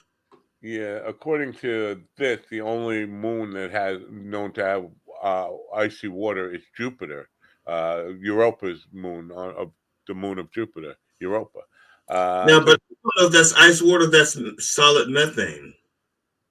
Huh. Again, so coming back to and Ian makes a great point. Then we'd have to have ice agents on the moon. Ice agents, yeah. I don't know if that's where the Mexicans are going to the moon, but let's just come back to your assumption there that this is for nuclear powered rocket. What would you say it was for? Like as a refuel, using the moon as a refueling station, which doesn't make sense. It's why would you stop at the moon to refuel when you've only gone 238,000 miles? That's what I was just going to say. Like, if you're going to do that, you'd want to put it out like by Pluto or at least, I don't know, Saturn or something, right? You would. That's what I would think. Some place where it would make a difference. And even then, you don't need a refueling station on Saturn. You just what the slingshot effect is for. You just slingshot around these planets, and then you're getting a free boost without fuel. Yeah. And now then you're using the fuel to aim and not to propel. China, or at least according to Twitter, or maybe it was on Twitter, maybe it was Scientific magazine or something. I think it's just to launder money. I think it's like when Boeing or one of those places builds an airplane, and they said we're building an F-35, and it's going to cost $4 billion. When the actual cost of the actual plane is probably $12.18. But this is going to cost $4 billion. And then they pocket all the extra money. And then they say, oh, we're going to make an F-36, which never flies and never build it. But they have all this money that they've invested in a plane that never worked. I think that's the same thing. I think they're going to have all this money that they're going to allocate for a nuclear plant on the moon, which never gets built. But the money gets spent for research and material and scientists. Yeah, I think it's just a way to launder money. There was a story I read the other day. I can't find it now, but about China having a rocket that once it's in space doesn't need fuel anymore. It's making fuel out of, I forget what, like light or something, but it never needed to be fueled again. There were some rockets that use, they have like solar sails, and the solar sails are supposed to, well, one thing, it uses solar winds to propel them, but also collects energy to convert it to, but I don't remember how efficient that was. I mean, I don't know how much propulsion they got out of it. Water into fuel. That's a, that had. Well, it's not. Yeah, it's the combining. It's the reaction when you recombine oxygen to hydrogen. You get these little explosions. That's what that is. And then you make water as your byproduct. I believe. It's been a while since I've hung out with my astronaut friends. Sit around drinking, talking. Astronaut friends, you say? So you know Colonel Mike? Oh, intimately. What does that mean? He fucked you, or you fucked him? No, means we swap bum spit. China does not keep its liquid-fueled rockets filled with propellant. All right, that's not the question I was asking.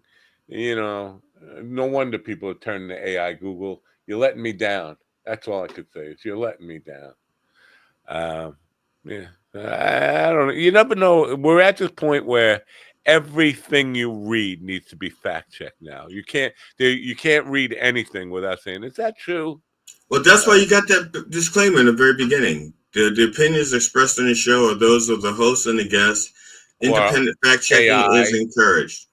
Yeah, but there is the point is that some people could say, "It's a daytime out." Oh yes, it's daytime out. I don't know. I got to fact check you on this. You can't believe anything. You can't believe a single thing people tell you anymore.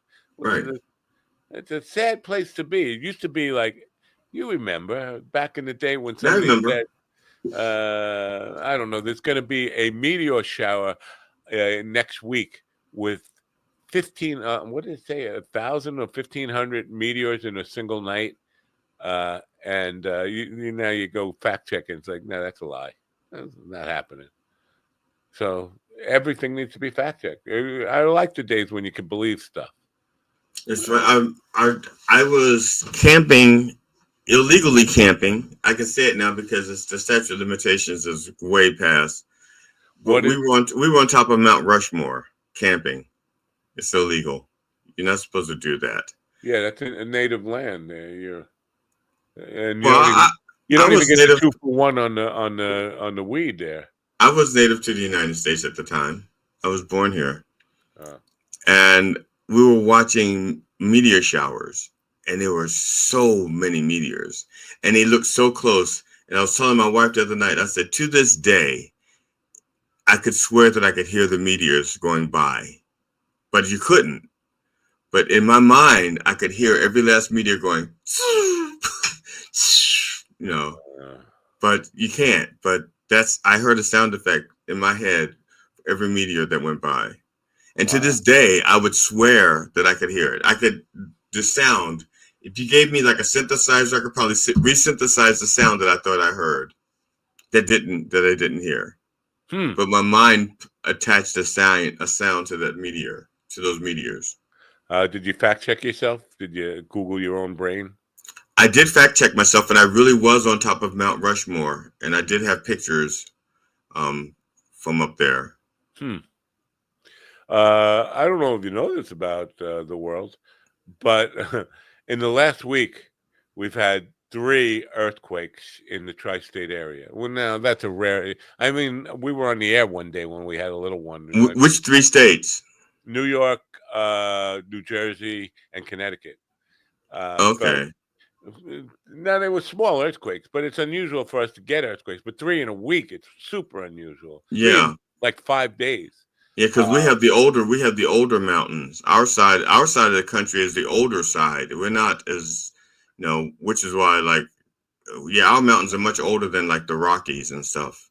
But generally, I think these small little shakers are an indication that a big one is coming, right? It gives you, it's like a little warning shake, like get ready. No, I think so, but it's also little.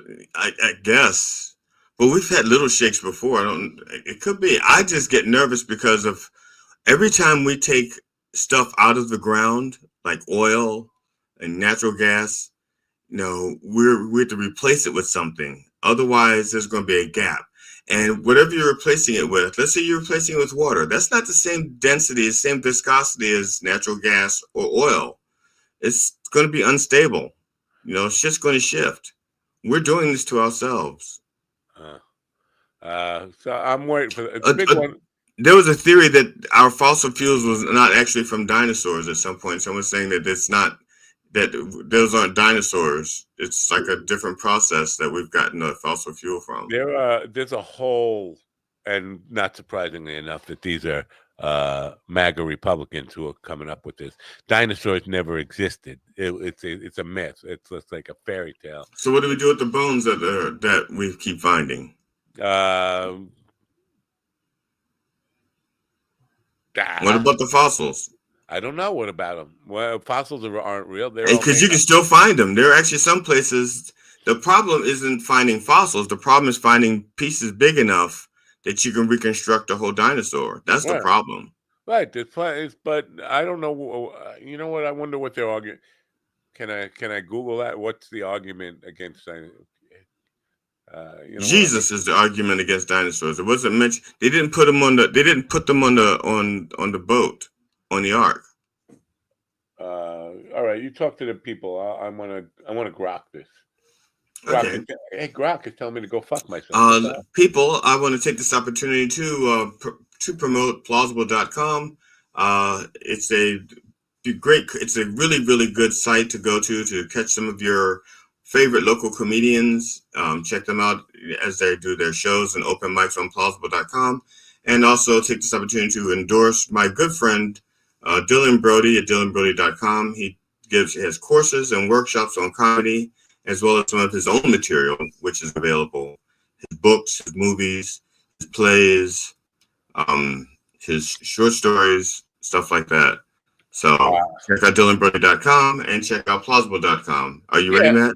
You say local, but it's not all local. I mean, it could be from anywhere. It could be from Ukraine. Well, yeah, I'm just saying, they're a lot of them are just undiscovered. People like me, who are undiscovered, who don't have contracts. But on the other hand, Jason Stewart's on there, and he's a nationally touring comic as well.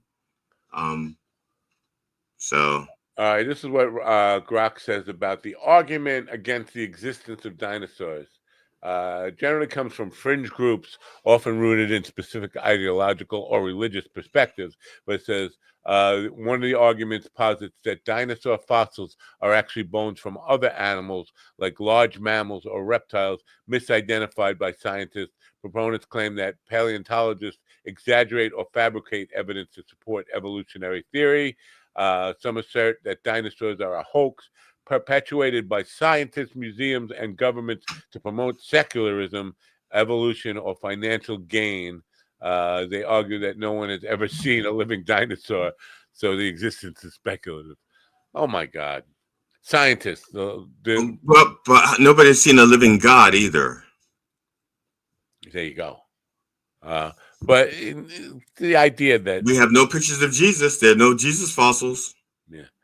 I mean, just I could see some scientists, some people who go to school, go to get an education and run up heavy student loans or whatever, and even if let's just say they get some scholarship, whatever, they go through all these years of schooling to become scientists just so they could run a scam. I could see there might be one or two, there might be a handful of them, but most scientists understand that science is not necessarily the way to get rich quick. If you're going to get rich at all, it doesn't seem like you're going to get. Science doesn't seem like the discipline that is going to attract a lot of scammers to me. People who just get into it to kind of grift on the science of dinosaurs. The only way that science makes money like that is if you get paid by, let's say, Exxon to deny deny the effects of fossil fuels on the atmosphere and carbon monoxide on the atmosphere, yeah, then you can get rich. Those scientists get rich, unless you have like an invention that you put together, like maybe I don't know, like the cure to um, erectile dysfunction. Yeah. Marjorie Taylor Greene, no surprise there, that she's one of these people that say dinosaurs never exist. The argument. How can she say that? Doesn't she have a mirror? I know. Doesn't she know what she looks like? How dare she say they don't exist? Yeah, I don't know if she's really a dinosaur. I think she's more like a Bigfoot. But she's got resting Tyrannosaurus Rex face. Sporkfoot Bigfoot. Bigfoot, Sporkfoot. The arguments against dinosaurs are generally dismissed by the scientific community due to overwhelming evidence from paleontology, geology, and biology. Critics often lack alternate explanations that account for extensive data supporting dinosaur existence. Yeah, I think they existed. Let's just face it. I mean, I definitely do believe in the modern interpretations that they weren't necessarily reptilian, but more bird-like. Right. T-Rex was more like a gigantic chicken than a gigantic reptile. That makes sense because the 2 feet thing. You don't see a lot of reptiles walking around on 2 feet, right? Chickens do that. Turkeys do that. Jesus lizard. Yeah. The Jesus lizard. The Jesus lizard. Yeah, the Jesus lizard runs on 2 feet across water. Yeah. Somebody said, "What on Reddit? I got to get on Reddit. I got to figure it because Reddit is the new It's always been happening thing, but now they're saying it's the last stronghold of human interaction on the internet. Like it's pretty much bot free, Reddit. But every morning I get these Reddit recaps, and yesterday I got one. Why did all the disciples have American name, like American Mark, Luke, Matthew, all this stuff? And the answer was that it wasn't. Right. That wasn't their names. These are interpretations. They were translated from Greek or Hebrew and then Latinized. And then when it came to the King James version, they kind of whitened them up a little bit. So, right. Yeah. Yeah, I thought everybody knew that.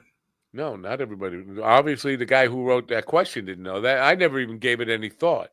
I mean, I always thought that those were Jewish names to begin with. Like, I thought Matthew was a very common Hebrew name. I thought that's where it came from. Matthew that's my name, by the way. I don't know if anybody knows that Matt is short for Matthew.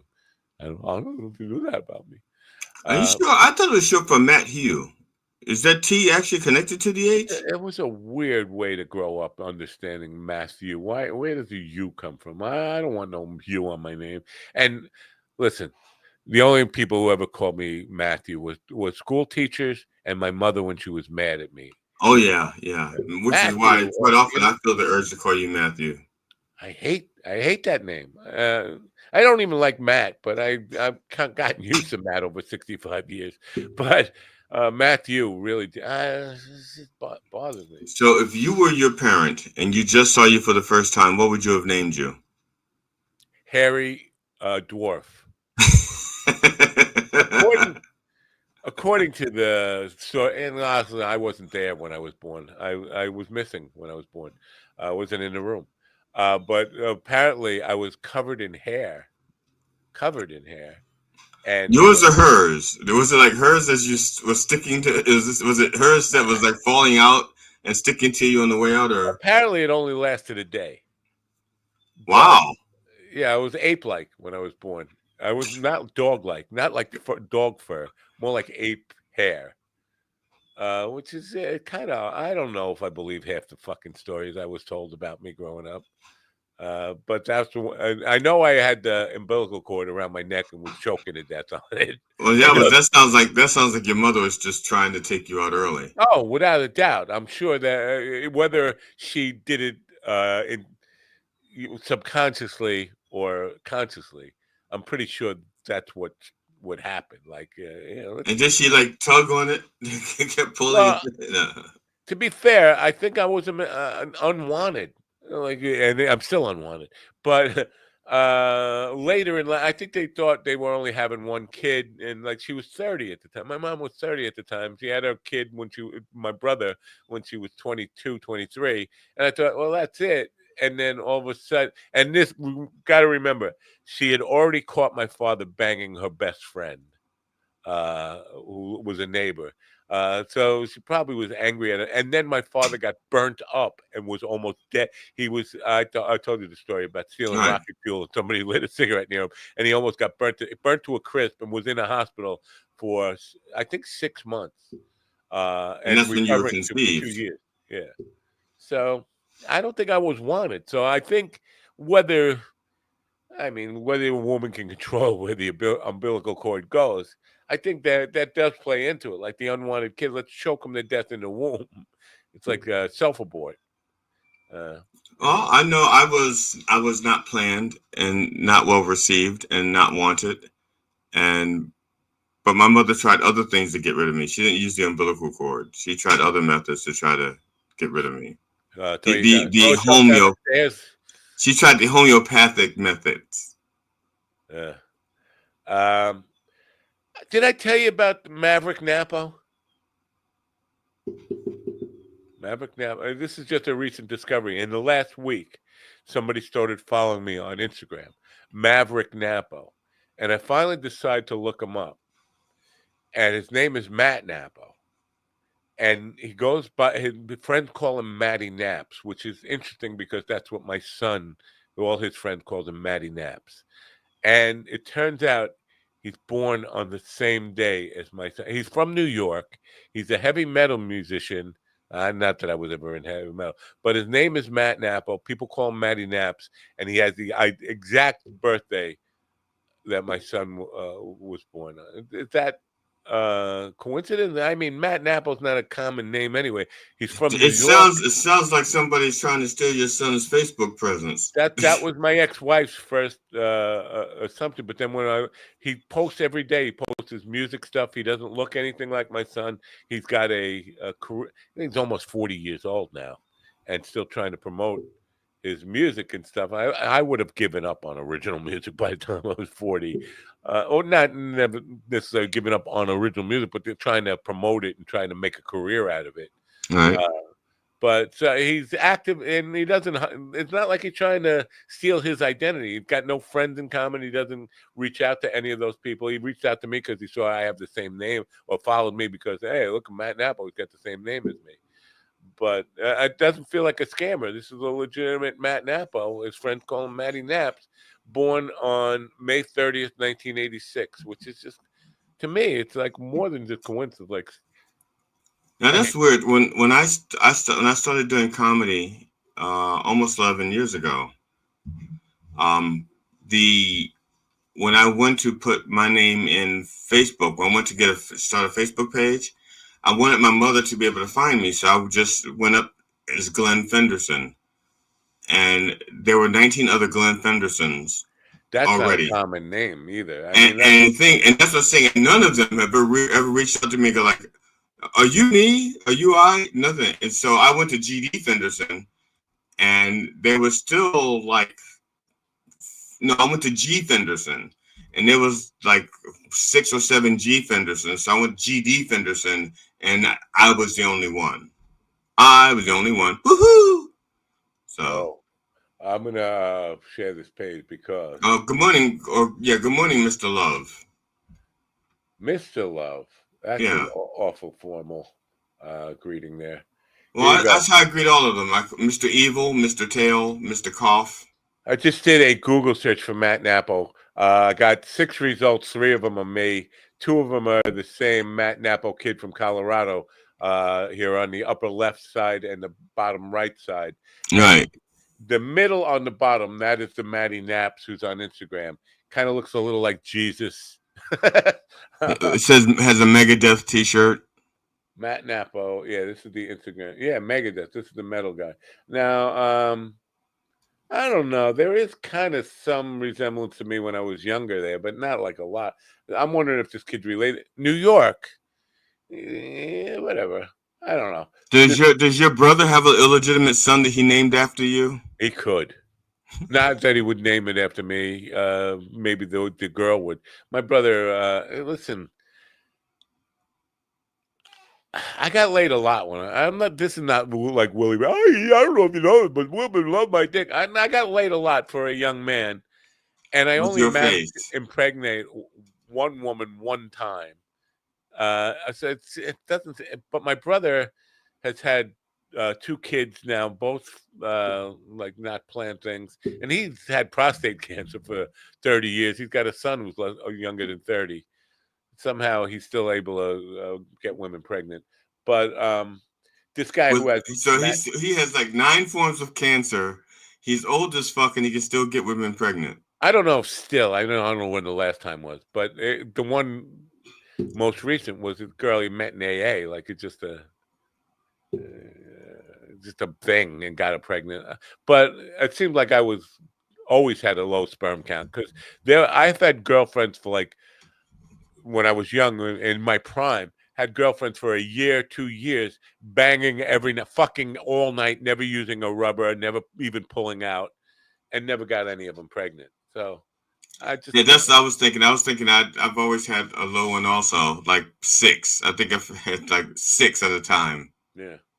But this guy who has mattnapo.com, he's a college student from Colorado, the kid with the glasses here. This is him changing this. The upper left picture is when he was young, and this must be him now. He hasn't changed all that much, but he's got... Yeah, but I think he was better looking younger than he did as an older guy. He looks like he became a nerd. Yeah, yeah. Well, he is. He's a computer programmer or something. That's his... Okay, see? Can I call him or can I call him? See, it's another beautiful day. This is definitely not related to me. No Matt Napo would ever say it's another beautiful day. That couldn't happen. We don't know where it is though. So it could be like another beautiful day in hell. Maverick Napo, which is interesting. Why are you a Maverick? Maverick! You remember the cartoon Maverick, right? I don't know about the cartoon, but I remember the Western, Maverick with James Garner. Huh? Yeah. And I thought the remake with or the reboot with Mel Gibson, even though I'm not like a big Mel Gibson fan, I thought the remake was interesting. It's decent. Yeah. So you know what? I did try to reach out to this Maverick Napo guy, and maybe ask him to be on the show, talk about his music, whatever. I don't want him to think like I want to be his dad. Or his daddy. Yeah, I don't want to be his daddy. I'm just interested, like the coincidences there. That is, Matt. I was never called. Nobody called me Matty Naps. I have the same name. Nobody ever Matty Naps, and that's what my son went by. That's what he goes by. He's born on the same day as my son, less than 90 miles from where my son was born. That's a coincidence. That or witness protection. Maybe it's just like a lazy witness protection guy goes like, look, I don't feel like doing any research. How about Matty Naps? I got places to go. I got things to do. I'm tired. I've been up all night with all these other criminals I got to find IDs for. How about Matty Naps 27? Okay, that sounds good. I don't think that's necessarily a good heavy metal name, by the way. If I was in heavy metal, I'd want to make it seem something more. I don't know. Matty Naps seems a little soft to me. It's not necessarily a metal name, right? Wouldn't you want something more gritty than that? Metallica. I know a guy whose name was Henry Cross, but when he decided to form a punk band, he just changed his name to Hank Smog. Heavy metal, right? Heavy metal. Oh, okay, yeah. I don't know. Anyway, this has been another terrible show for the books. We'll end it now because we're overtime. It wouldn't be us if we weren't overtime. That's true. So tomorrow, no scheduled guest as of yet. I will continue to try. If anybody out there wants to come on the show, and maybe listen, GD is set me up for disaster tonight, 8 p.m. tonight. Slyvan Hicks, what's the guy's name? Selvin Sins. Yeah, I don't know. He's now. Why would you? This is a religious guy, right? He was a criminal. Well, I didn't know that he was a religious guy at the time. He just asked. He reached out to say he wanted to be on the show, and I don't discriminate. I said, sure, this is how you go about doing it. So I'm going to be left by myself with a religious guy, and not that I hate all. I don't hate him. I'm just saying I'm not a religious guy, and I'm going to be a contrarian because I feel like a religion is the opiate of the masses. I think that's an original idea I've had. Yeah, as a matter of fact, I don't think anybody's ever said that before. Yeah, no, thank you. I will stand up and take a bow as soon as I can stand up, which might be after tonight when I get saved by the religious guy who's coming on. But get Stephen on, see if he can heal him. We'll test him, right? Yeah. But he doesn't say he's a healer. He just says he could help you find forgiveness or something. Well, forgiveness. I'm big on forgiveness, right? I forget if I forgive her. Not me. I'm big on forselfness. I'm not giving shit. Out for lendness, out for sellness, forgiveness. I'm not giving shit. Yeah. So you set me. Basically, the point is you set me up for a bad show tonight, where I have to stay home and welcome this guy into my little box. No, I just gave him the booking information, and he booked Wednesday night. I don't know why. Yeah. Probably because he has a daytime job. He's doing all right. Yeah. He's got a daytime job. He's doing all right. Who is that, man? Because that's not Dire Straits. Dire Straits. Yeah, I know this. Who did the song? But check out Guitar George. He knows. Harry doesn't mind if he doesn't. He doesn't make the scene. He's got a daytime job. He's doing all right. Yeah. Yeah, Harry. What is Harry? Harry, he's not. Oh, but he can play the honky tonk like anything, right? He's a piano player.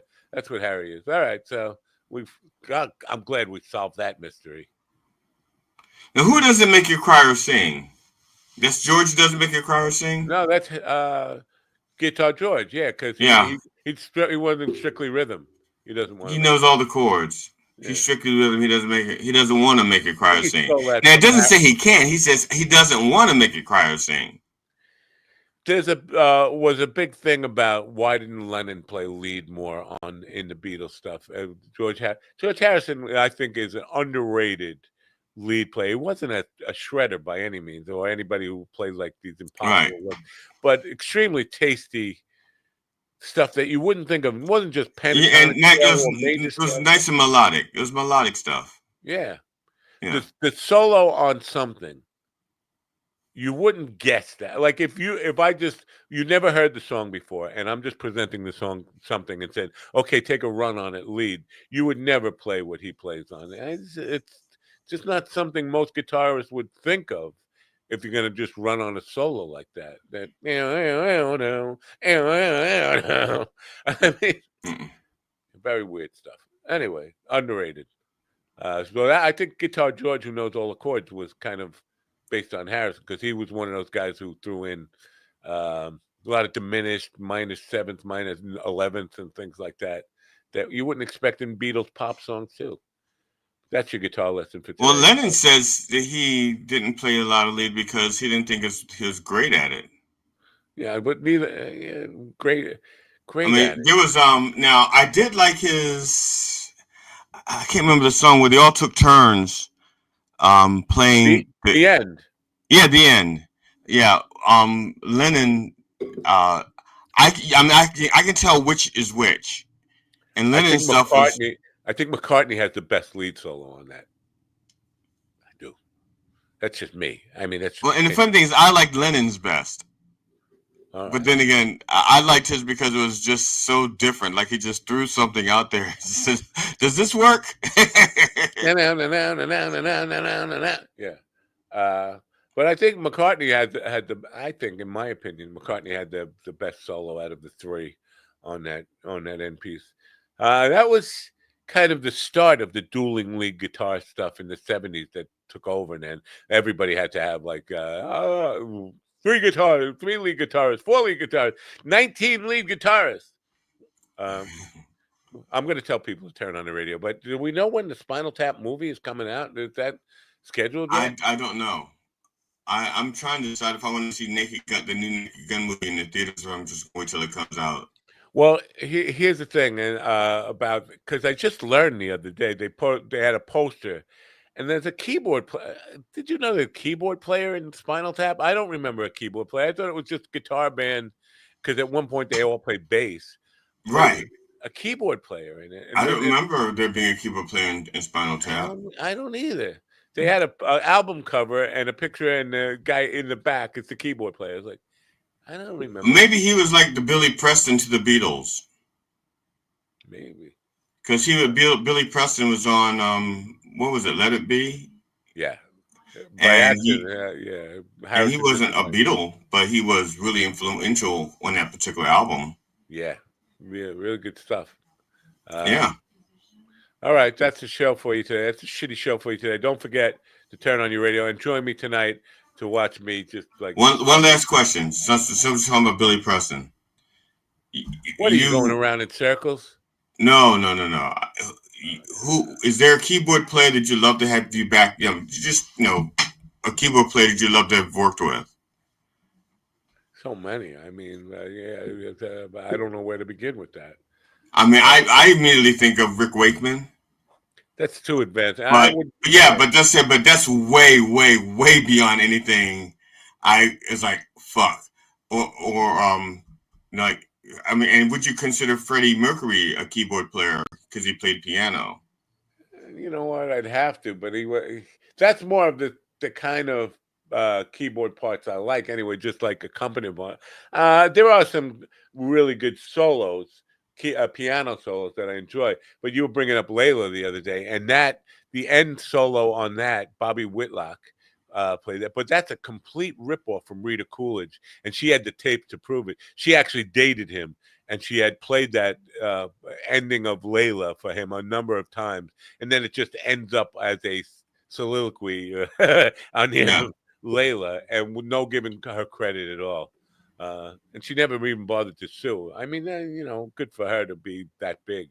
I would be pissed about that. But that's the kind of piano and keyboard work I like, where it's not just like Keith Emerson or Rick Wakeman just fucking ripping the fucking thing to shreds, where it's melodic and makes sense in the song. That's where, like the one in the piano part in a song called "Turn On Your Radio."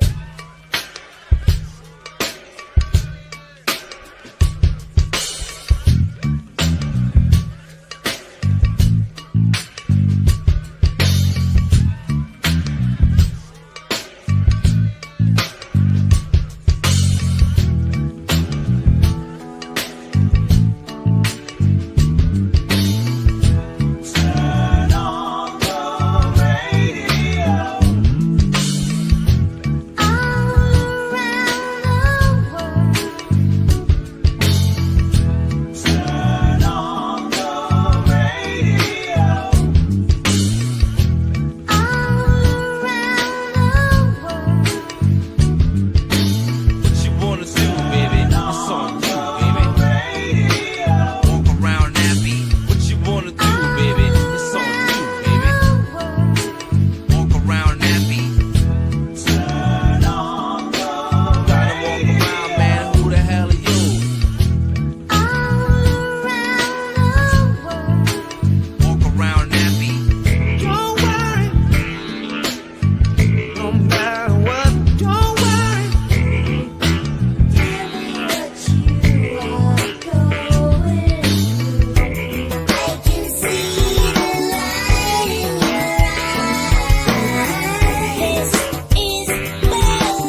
me, listen to me, listen to me now. Listen to me, listen to me, listen to me now. Listen to me, listen to me, listen to me now. Listen to me, listen to me, listen to me now.